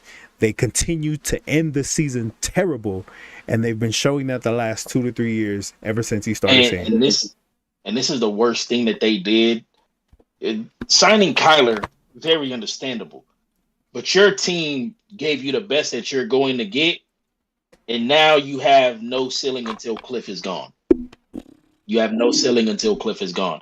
I've been so right on this sucker, man. I hate this guy as a coach. I hate him. He never deserved it. What did he do? He never deserved the job. He never deserved the job. He never deserved the job. They let go of so many qualified people and overlooked him for a dude who literally does the same thing in the NFL that he did at Texas Tech, bro. He had Mahomes at Texas Tech, and he was still doing the same stuff. Like, man, like he's shown. He don't even got anything to his name, bro, and he lives too good of a life to not be meeting all of this, bro. But people like Brian Flores and Jim Caldwell and Raheem Morris don't get an opportunity to coach teams like this who get lavish, but the privilege of this man gives him here, bro. Like, that's trash, bro. I'll forever be anti-Cliff. So as a coach. As a coach. I don't know nothing about this man as a player, but as a coach, I'm anti-Cliff. I'm assuming that we're looking at a single-digit win Arizona Cardinal team then. Hell yeah. They dropped off. Very similar to the they dropped New off. England Patriots. I wish they were worse. I do. I wish they were worse. I wish D-Hop would go to the Patriots, and then I would talk to you about the Patriots like they were Super Bowl contenders. Let's get into it then, man. Talk to me about the offseason for the Arizona Cardinals, aside from the offseason for the Arizona Cardinals. Obvious Kyler huge contract with Kyler gets his money. An interesting piece built into that. He's required to watch a certain amount of film. So Kyler's numbers have been dropping. He has a worse record than Tua, Baker Mayfield, and all of these guys. He's not a 500 quarterback. He's 22-23. Ew. His first 17 starts, Tua beats him in every category. We know he doesn't have a playoff win under him. We know he's been breaking down in the second half of the year. And if I have to write that you have to watch film, I probably shouldn't give you that bread. Oh, my God. I was dying when I saw that. Yeah, I probably shouldn't give you that bread. Christian Kirk leaves, goes to Jacksonville, which at the moment we thought was a big deal, but it came down to market value. But they pick up Hollywood Brown. You know what I'm saying? So it is what it is. They lose Chandler Jones to Vegas, Chase Edmonds to Miami, Jordan Hicks to Minnesota, Jordan. You see my drift here, Oos, of all the people who see is losing. All I see is who they lost. Right? All I see is who they're losing, right? Nick Virgil's, Ezekiel Turner's returning, Andy Lee's returning. Like Darrell Williams is coming over from KC, but lost the running back. Like what? Yeah, lost the running back. Like you lost a lot of people. Damn. And yeah, like you lost a lot of people. So I'm not. Again, I told you and most importantly, D-Hop is suspended for half the year. What do you do? I think they said like PED testing or something like that. Yeah, PED testing or something like that. So it's again, man. You know, I haven't known. Like again, he doesn't seem like that dude. But you know, sometimes things you take, you don't know what's in their test, whatever. But he's suspended for 8 games, no matter how it is. So you got Hollywood Brown, AJ Green, and Zach Ertz will be starting the year as his receiving core with Rondale Moore. Yeah, let me make sure I got this right. They drafted Trey McBride, Cameron Thompson. Again, a draft class that I don't like. Yeah, you picked up Trey McBride, and I called it when they picked him up. Said, what's the most Cliff thing I can do? More tight ends, more weapons. I called the Trey McBride pickup. That guy is so trash to me, bro. It's like on As top a of us coach. already having Zach Ertz. Yeah. And yeah. already, I just hate him as a coach. I hate him as a coach. All right.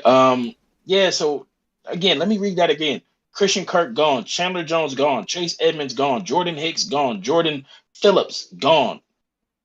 Like a lot of these people important to your team is gone. And your draft class isn't overwhelming. Your leading receiver, who when he missed time last year affected your team and will miss time again. I'm not high on, again, I ain't never been high on Arizona.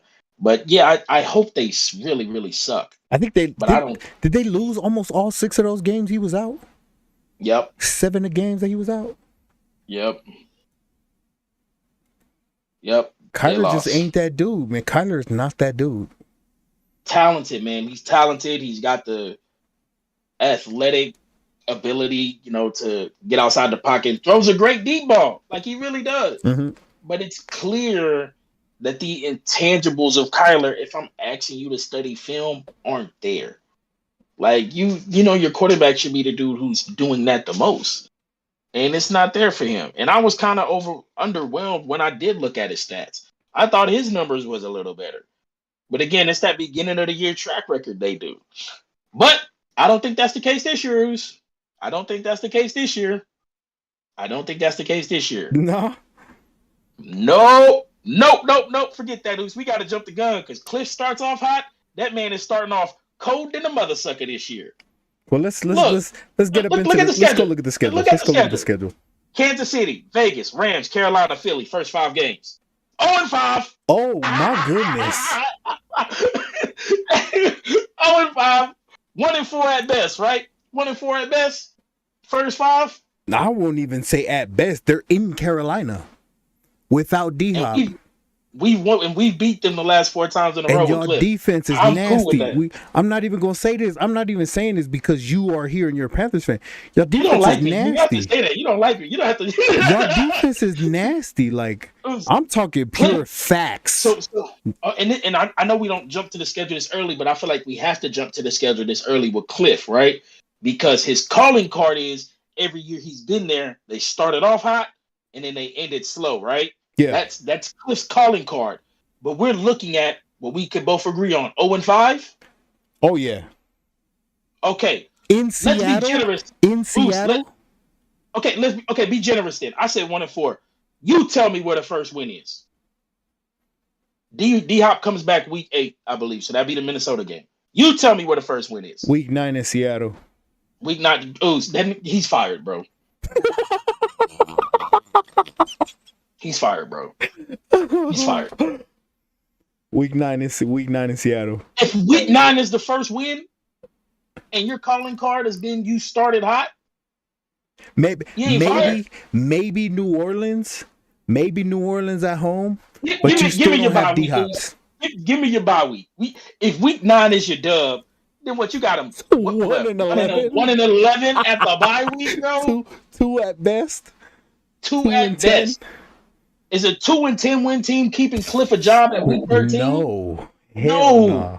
They won't even wait. They won't even wait until the bye week. They're gonna fire him after they win against Seattle. Now look after the bye. New England, Denver, Tampa, Atlanta, Frisco. There's one, bro. There's one. They're about to have they're about to have a number 1 pick next year.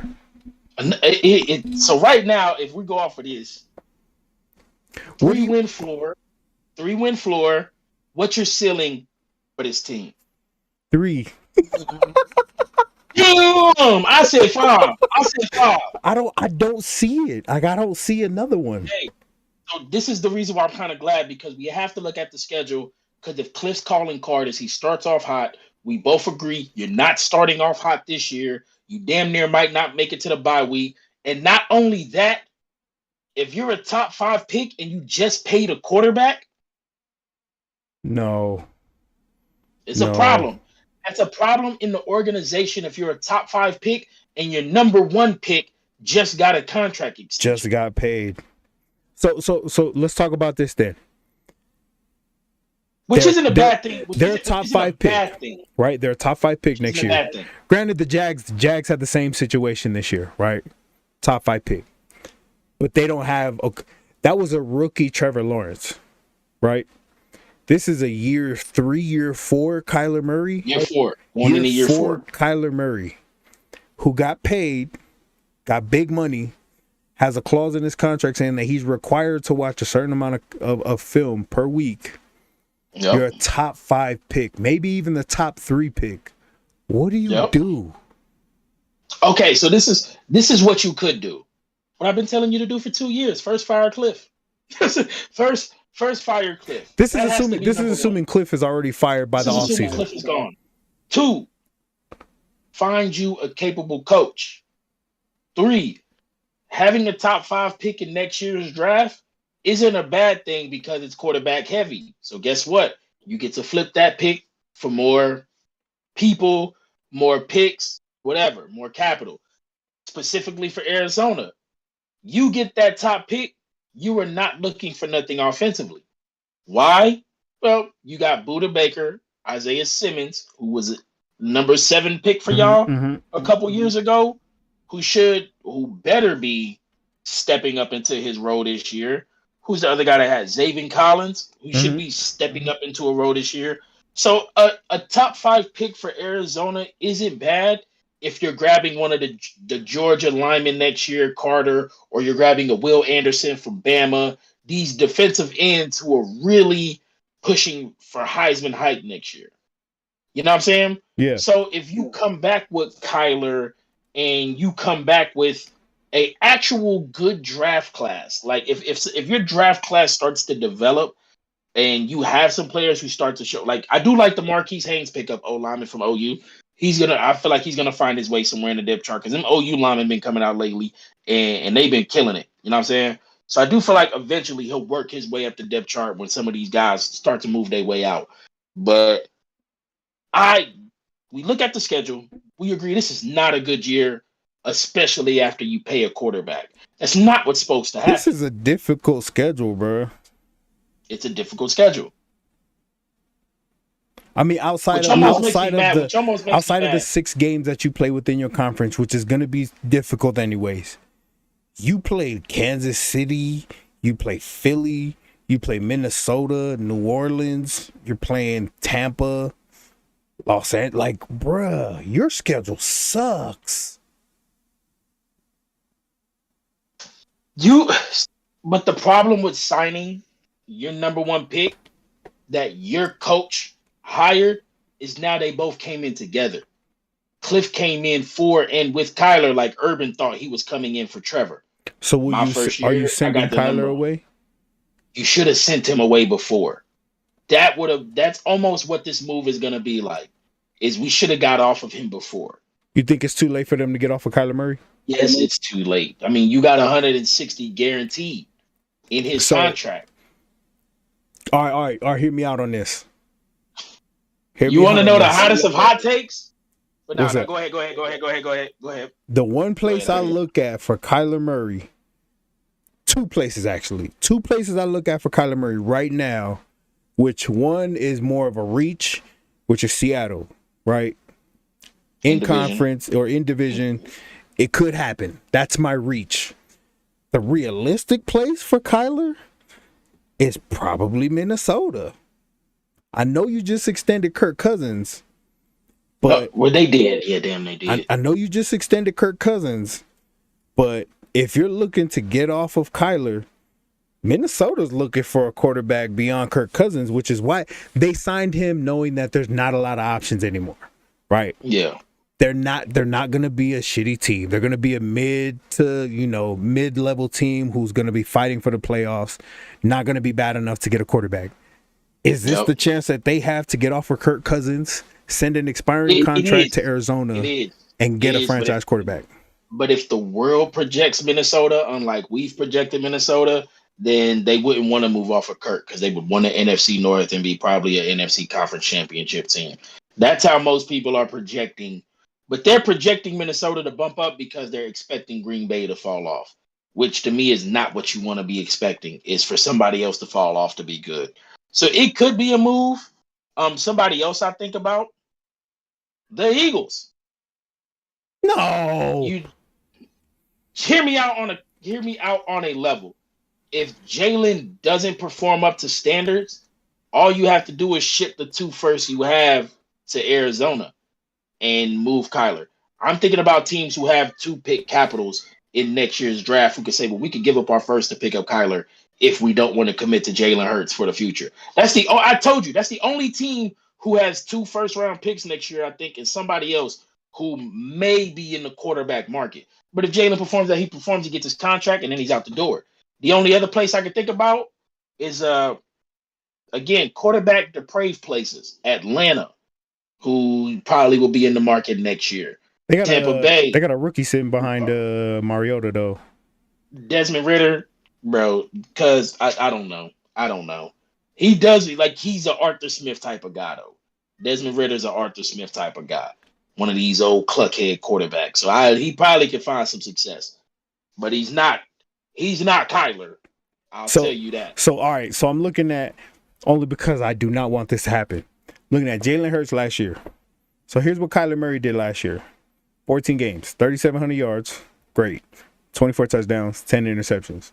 Jalen Hurts, 15 games, 3,100 yards, 16 touchdowns, 9 interceptions. That's not much of an increase, bro. I don't like that. Kyler's rushing numbers have definitely went down too, though. I think. His rushing, yep. He went from 500 his rookie year, 800 2020 to 400 last year. Yeah, that's just a thought, but Arizona's locked in the Kyler. 12 fumbles. I even think I think the front office is locked in the Kyler no matter what. They have to get away from Cliff. Starting, even if we get to the bye week and it's generously 4-win Arizona team, does Cliff still have a job? No. You're not about to be 4 wins into week 14 and still have a job. Because that makes you 4 and 8? 4 and 8. You're out of the playoff picture. That's why I said the 3 teams aren't coming from the West next year. It's just Frisco and the Rams. 49ers and Rams, that's it. Arizona's not in the playoff picture. Cool. So right now, their ceiling is 4, 5? You have their ceiling at 5? Floor is 3. Ceiling is 6. 6? I don't know why I'm giving them 6. I mean, I can see in conference games splitting those because you don't want a team to fall off this much, but everything about a signer. If there's a team who go from they wasn't first, but they should have been how hot they started. This team's about to suck, bro. Like, so I really want to say that this really is a bad team, bro. They're gonna really. It's gonna be so funny seeing them in the situation next year with the number 1 pick, wondering what the hell are we gonna do? We just paid this man $200 million. And what the bad part is when you have the number 1 pick and you paid your quarterback. Yeah. Because now everybody knows you're not taking a quarterback. So nobody wants your pick. They want the second person's pick. Yeah. Who's got pick number 2? Chicago? Oh, you got Justin Fields. You don't need a quarterback either. Ain't so the quarterback gonna be trying to trade with you. Nobody's trying to trade up. Everybody can stay at home. They're gonna Everybody be like, can stay at home. You stay there. You figure out what you're gonna do. Arizona could be like, what you want to do for one? You ain't doing nothing. You can't do nothing. You can't do nothing, bro. You're a bad spades player, bro. We know your hand, bro. You can't do nothing. If I'm thinking in terms of like NBA, right? We just paid John Morant. John Morant's declining. We got the number 1 pick. Jaden Ivey's our number 1 pick. Is this one of those situations where you take a quarterback, you go out there, you play the hell out of Kyler Murray next year, find a trade suitor to trade him away to make room for your quarterback? So one thing I will say about Arizona is they ain't scared to do it because they took Josh Rosen like 10 the year before they came back and took Kyler. So Arizona ain't scared to do it. You know what I'm saying? I feel like their ownership group is not scared to be like, hey, bro, all right, we'll holler at you. So CJ's there? Okay. Yeah. Let's take CJ. Yeah, no, it's cool. Hey, all right, holler at you, brother. holla at you. I mess with you. That's it. I mean, Washington ain't keeping Carson after this year. That's true. Washington ain't keeping Carson. If they play the way that you have them projected to be playing, but I still think even with that, they're not going to do it though. Who do they go get? I don't know, but they'll probably be a team who would trade future capital if needed to move up. I don't see a world where any team wants to give Carson a 3-4 year extension. No, not at all. 2 years max. Yeah, 2 years max. So maybe you could get a 2, but I don't think they want to. But I think I think Carson is the dude who can help them get to where they want to be now, or help them maximize what's on their roster. But this is they said, we're both giving them 4 wins at the bye week. It's not a good team, bro. It's not a good team in itself compared to everybody else. So that's a wrap, bro. Who's your 2 key players then, man? I mean, do we even want to? We're gonna do it for the sake of consistency. No. Who are the 2 people you're looking at? Who are the 2 people you're looking at going to next year? Zaven Collins and Isaiah Simmons. Like you said, if you can't be key to success, you got to be key to building. You know what I'm saying? You have to. If you can't be key to success, you have to be key to building. You have to give me something to build upon. And if I have a quarterback that's getting paid, I need to know at least a couple of these other people can be paid, or they could be moved off for something else. But when you pay your quarterback, that means you think you found your guy who's going to help you win. So if we know Budda Baker's nice, I like Byron Murphy. Marcus Golden is kind of weirdish to me. I don't like Marcus Golden. Y'all know how much I wanted Isaiah Simmons in the draft. I thought he was that dude. I still think he's that dude. I just don't think he's in the situation that works for him. And I think it's probably frustrating what he can do, right? Zaven Collins. You got J.J. Watt there. God, mercy on J.J. Watt if he has to endure a 5-win season. He went from a bad team to a good team to right back to being a really bad team. Exactly. Mercy on Zach Ertz, because they sent you to Arizona thinking that team was going to help you make a push, and the team you left is in a better situation now. Nah, no mercy on him. He got exactly what he deserved. You should have took the money we offered you, you idiot. Nah. So three people specifically for me: Zaven Collins, Isaiah Simmons, and Hollywood Brown. Only because, again, they traded capital for you. D-Hop, as good as his numbers was and as great as he is as a receiver, there is starting to become a decline in his game a little bit. So you want Hollywood to really be this guy who the system in Baltimore wasn't working, and maybe it works better with us. So if I know I can keep Marquise Brown for the next 3 years at 1,000-yard receiver with Kyler Murray, that gives me something to build off of. Do we expect James Conner to double up on his production from last year? Nah, but it's enough of a stopping gap with Darrell Williams to help keep the running game consistent. AJ Green is eventually going to be out the door. Rondale Moore will step in. JJ Watt is just trying to hold this defense together and be a leader. So Collins, Simmons, and Brown, those are the 3 guys who need to give Arizona something to say, we could take this into next year and really find a way to build upon with that. That's who I got. Cool. I'm gonna go with the whole O-line, bro. Every single one of them, from left tackle to right tackle. That Kyler Murray got sacked 31 times last year. That's wild. 31 times. His rookie year, 48. You got sacked 31 times last year. I ain't looking at nobody else, dog. If your O-line does their job, you shouldn't have to worry about nothing. But the fact that you got sacked 31 times last year? No. O-line, do your job. Do your job. That's it. Yep. All right, man. Let's get out of here from these 2-win Cardinals. Get the hell out of here, man. This is a bad place. Let's leave here. Yeah, this is a bad place. This is where poor people live. We're out of here, bro. Los Angeles, Super Bowl. We was going to go spend Super Bowl weekend next year in Arizona. In Arizona? I'd have called the Airbnb. Hey, bro, we need cheaper. This ain't enough, brother. We need some cheaper stuff going on here. You need to convince us why we should stay here. Yeah, we ain't about to come over here, bro. Your team is we was really about to go to Arizona. Y'all too stuck up, bro. Y'all too stuck up. That whole place is stuck up. All right, I can't be having them rules on y'all Airbnbs like that. Bruh, they said no noise after 10. Hey, bro, what the hell? What we No supposed to loud do? music. Play chess? Like what? What are we supposed to do? Play chess, bro? This is why we're going back to Vegas. Yeah, this is trash. We're going to kick it where our people at. My West Coast spirit misses Vegas. I'm from the West. They don't know it. Gang, gang. Yeah, I'm from the West. They don't know it. He's a secret Raider fan. All right, y'all. The Los Angeles Rams champions. Finished last year 12-5.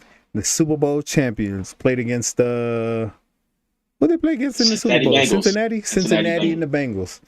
I don't know why I couldn't think of who the hell they played. All I'm worried about was the one. We had such a good time in Vegas. We didn't really care. But let's talk about their offseason, man. A team that I did not think could get any better did just that.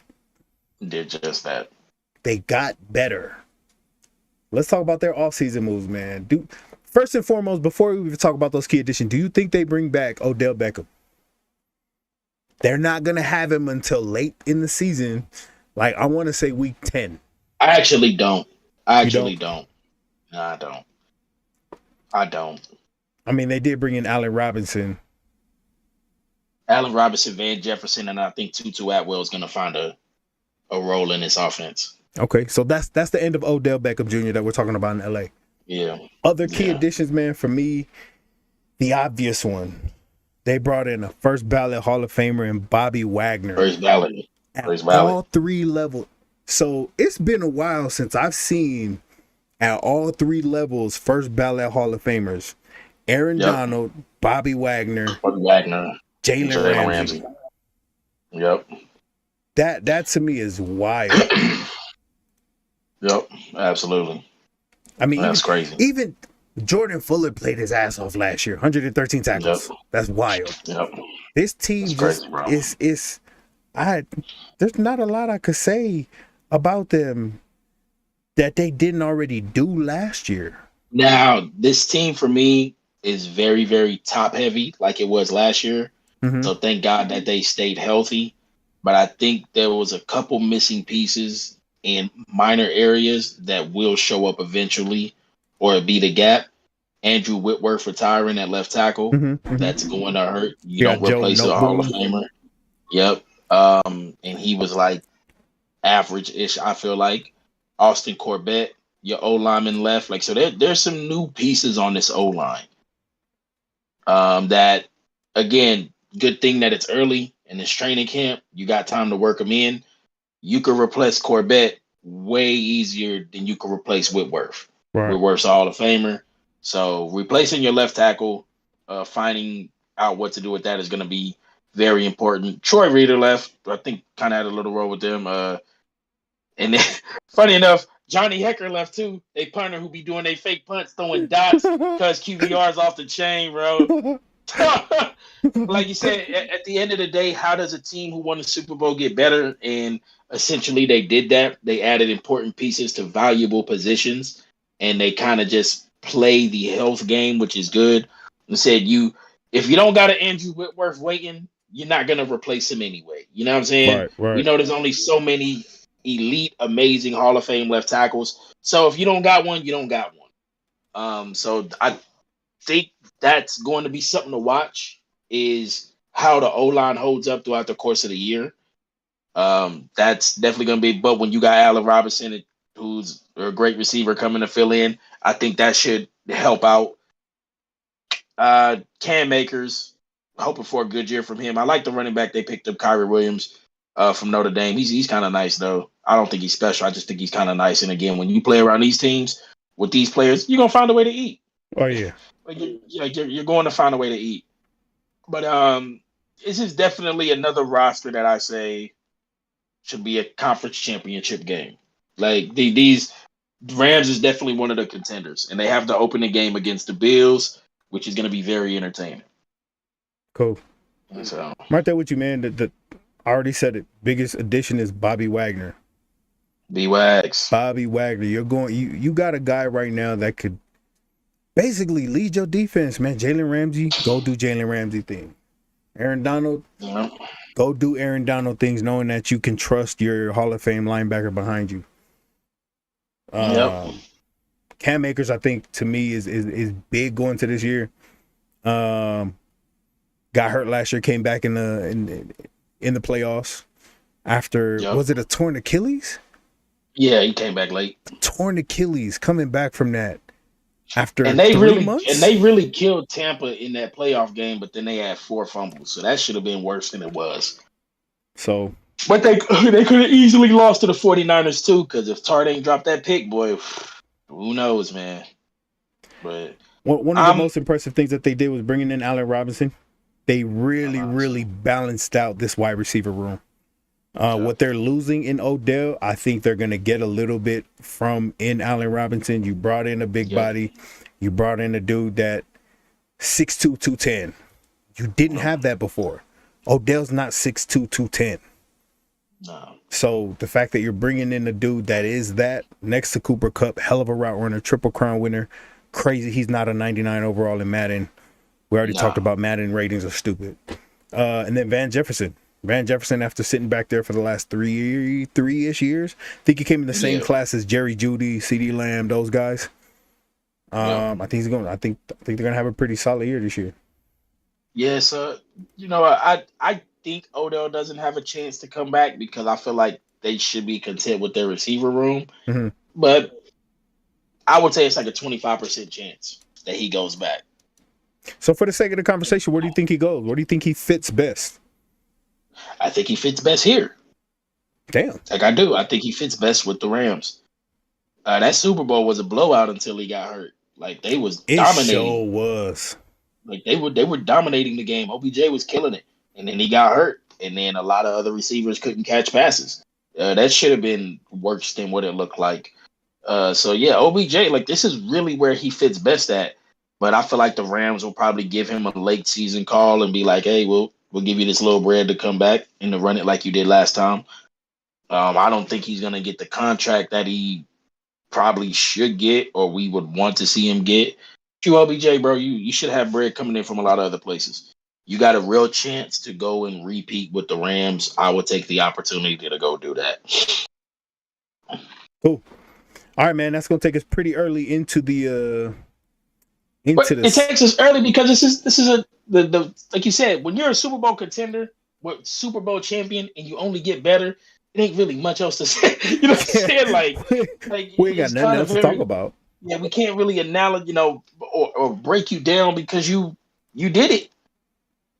And so I have them early bye week. Early. I honestly have them 5-1 at the worst. At the bye week. I have them 5-1 at the worst. Yeah. Beating Buffalo, beating Atlanta, beating Arizona, Frisco, Dallas, lose to Carolina, go to the bye week 5-1. If they beat Carolina, they'll probably lose one of the other games. But 5-1 at the worst. This team could very well be 6-0 at the bye week. I'm gonna go 5-1. Coming out, McVay after a bye week, 49ers. Now you know what? I'm going 6-0. They're going 6-0. Because I'm thinking about Buffalo getting healthy on the defensive side, but I'm also thinking about what they added on the defensive side in LA. So I'm gonna go 6-0. Josh Allen ain't about to be doing them outside sweep runs and Bobby Wagner in the middle of the field, bro. I wouldn't be trying to do all that. Coming out, oh no, San Francisco by Tampa Bay, Zone, Arizona, New Orleans, KC, Seattle. It'd be easier to try to count up losses. I'm actually going to give them the win in Tampa. I'll give them the win against Frisco. God, dog. I got them 4 losses out of the bye week. At most, 4 losses. So you have them 12-4. Mm-hmm. 13-4. You had them 13-4 because you had 12-5. You gave them 1 loss before the bye, right? At the worst. Yep. At worst. So yeah, 12 wins is the floor of this team. 12 wins is the floor of this team. I could see 14 also. So I got them losing. 12 I got them win. losing to Tampa, in Tampa. Got them losing to KC, in KC, in Green Bay, and then in LA. They're losing all away. They're losing against the Chargers. They're losing against Green Bay, that. KC, and Tampa. So 12 win Rams floor. You seal up the division. So now you're who else? We had Green Bay was around a 12 win team. Mm-hmm. We had Tampa Bay was a 13 win team. And we had whoever coming out of the East at about 12, 11 wins. 13-ish. Yeah, the Eagles or Commanders. Yeah, or Commanders. They're still at 12. So everybody is at I think we had the East at a floor of the ceiling of a 12. So the division will really come down to, the conference will come down to Tampa, Rams, essentially for the number one. Well, I want to put them there, but maybe we shouldn't. Yeah, I'm okay with Tampa and LA as the two top teams to come out for the NFC for the number one seed. It's going to be Tampa or LA. But if you have Tampa winning that game, then that means they will own the tiebreaker and they would have the number one seed. Because what was their floor? We gave them 12? Yeah, we gave them 12 floor too. 12 floor, they damn near could get 15. So, I mean, we pretty much got the Rams on pretty much the same trajectory, 12 to 14. Yeah. But I think the Rams have the better team overall. No, they do. They have the better team. Even though the Bucks beat them in that game, I do think the Rams will take that number one seed. All right. I can see that.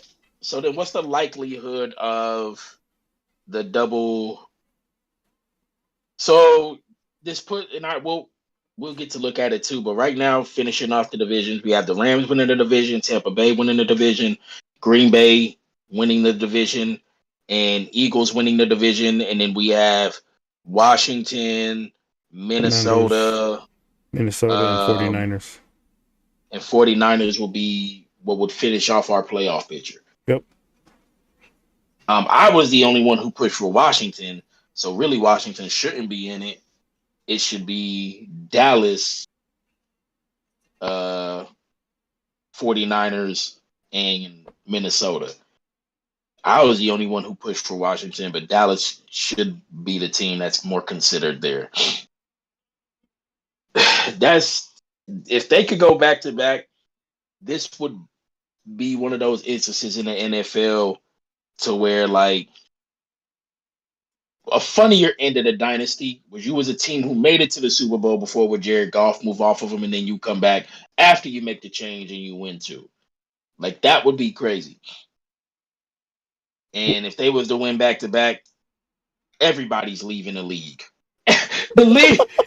Here's the open projection. If the Rams win the Super Bowl, everybody's leaving the league. Brady will retire. Rodgers will retire. Aaron Donald will retire. Sean McVay will retire. Damn. Matt Stafford might leave. Oh, yeah. NFC is going. Yeah. Matt Stafford might leave. A lot of people are going to leave the league if the Rams double up and win. That would be nasty, bro. A lot of people are going to leave. AD's for sure leaving. AD's leaving. Wagner's leaving. Damn. You think McVay leaves too? Jay's always been flirting with it, talking about he wants to go into other things. I think he wants to get into analysis. Broadcast. And I mean, I'm not going to lie. I didn't realize how a lot of the travel affects them personally too. So some of them are kind of like, man, I could move up into the office and, be at home and, not have to do all this traveling around. That's like Bruce Arians. Bruce Arians was like, yo, I clock out at 3:00 and I'm on the beach by 3:30. You know what I'm saying? He was like, without having to do all this stuff on the field anymore. He said, so I leave the office when I feel like it. Damn. So, they look at better stuff. So if the Rams was to double up, bro, a lot of people are going to leave the league. Brady, Rodgers, even after his extension? Even after. He'll leave. He'll walk out this hole. You see my man looking like Con Air today. He kind of don't give a damn. Nicolas Cage. Yeah. He don't care. Rodgers don't care. He out here having a good time doing him. He'll be like, you know what? I'm out. I ain't got to deal with this no more. Man, with this quick of a conversation as this was, key players, man. Key players. Give me two key players for next year for the Rams in order for them to repeat for the Super Bowl. Because in order to that's repeat for the Super expectations. Bowl. That's expectation. Yes, expectations. Success So for them Matt is Super Stafford, Bowl. Matt Stafford, you were one of the league leading passers. You were clearly the key that helped them to make the move and invest that capital in you to win. So for the first time in your career, you had an equal coaching staff and team to the guys who were ahead of you, and you got to win. And the best part about it is you're probably the fifth best player on this roster. so that's a good thing. That's a good thing. So Matt Stafford, absolutely 100% upon you. And then, Aaron Donald. This is just a top heavy team. And when Aaron Donald is consistently performing at the level he is, everybody and their mother gets to eat. But Matt Stafford is clearly the guy who all this is upon. I expect Cooper Kupp to still put up 100 catches, 1,300, 12 TD type season. Allen Robinson will have a good year. But yeah, Stafford, Donald, but ex-Donald. Joe Noteboom, man, you're replacing the Hall of Famer Andrew Whitworth. Let's help solidify the line and protect your quarterback so y'all can be able to move forward and do good things. This team is expected to win. F them picks. Yeah.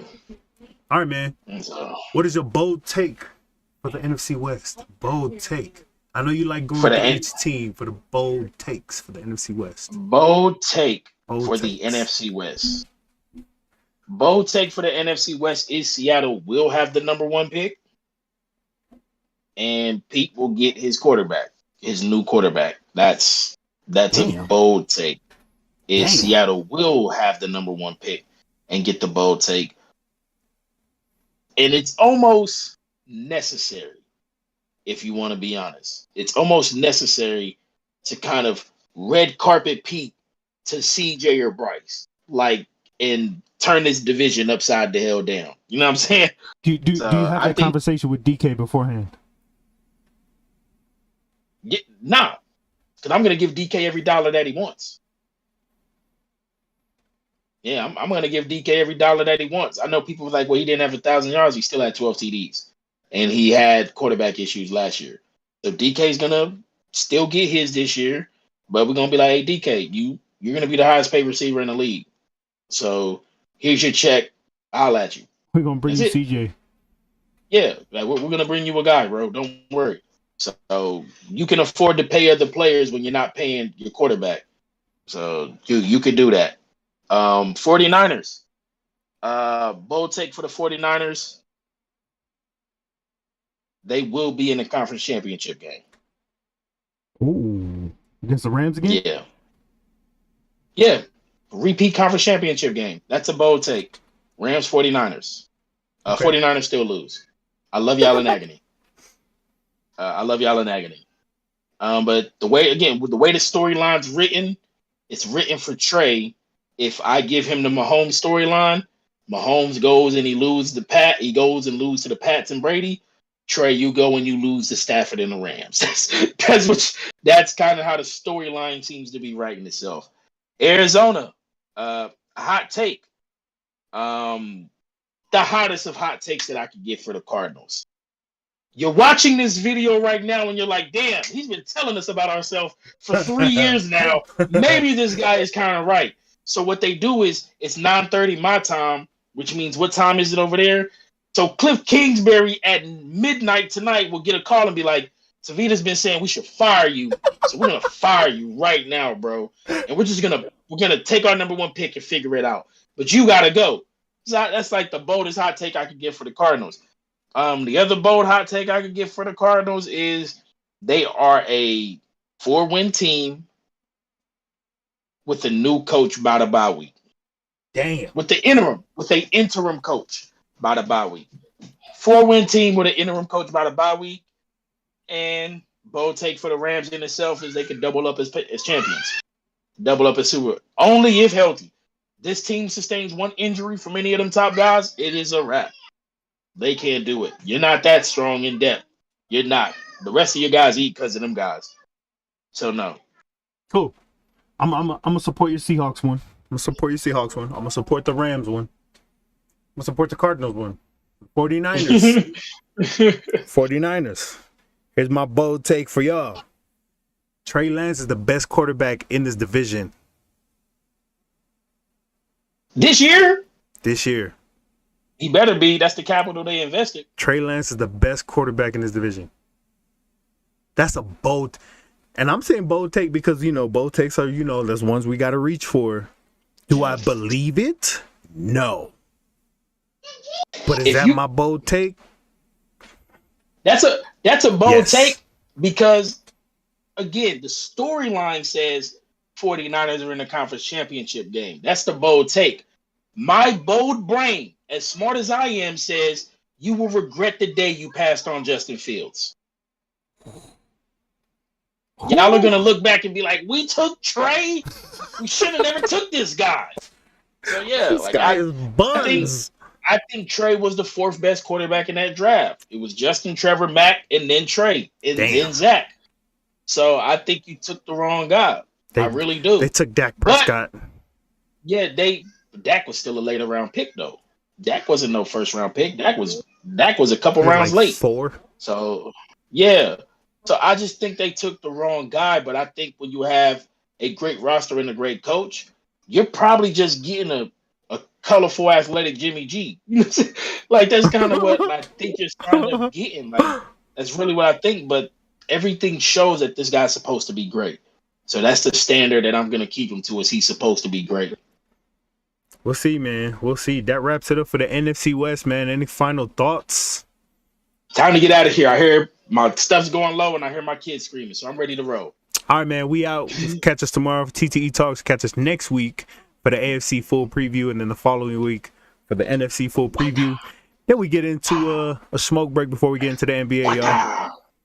That's it for the NFC West. When the 49ers come to Carolina. All right. All right, we out, y'all. We'll catch y'all tomorrow.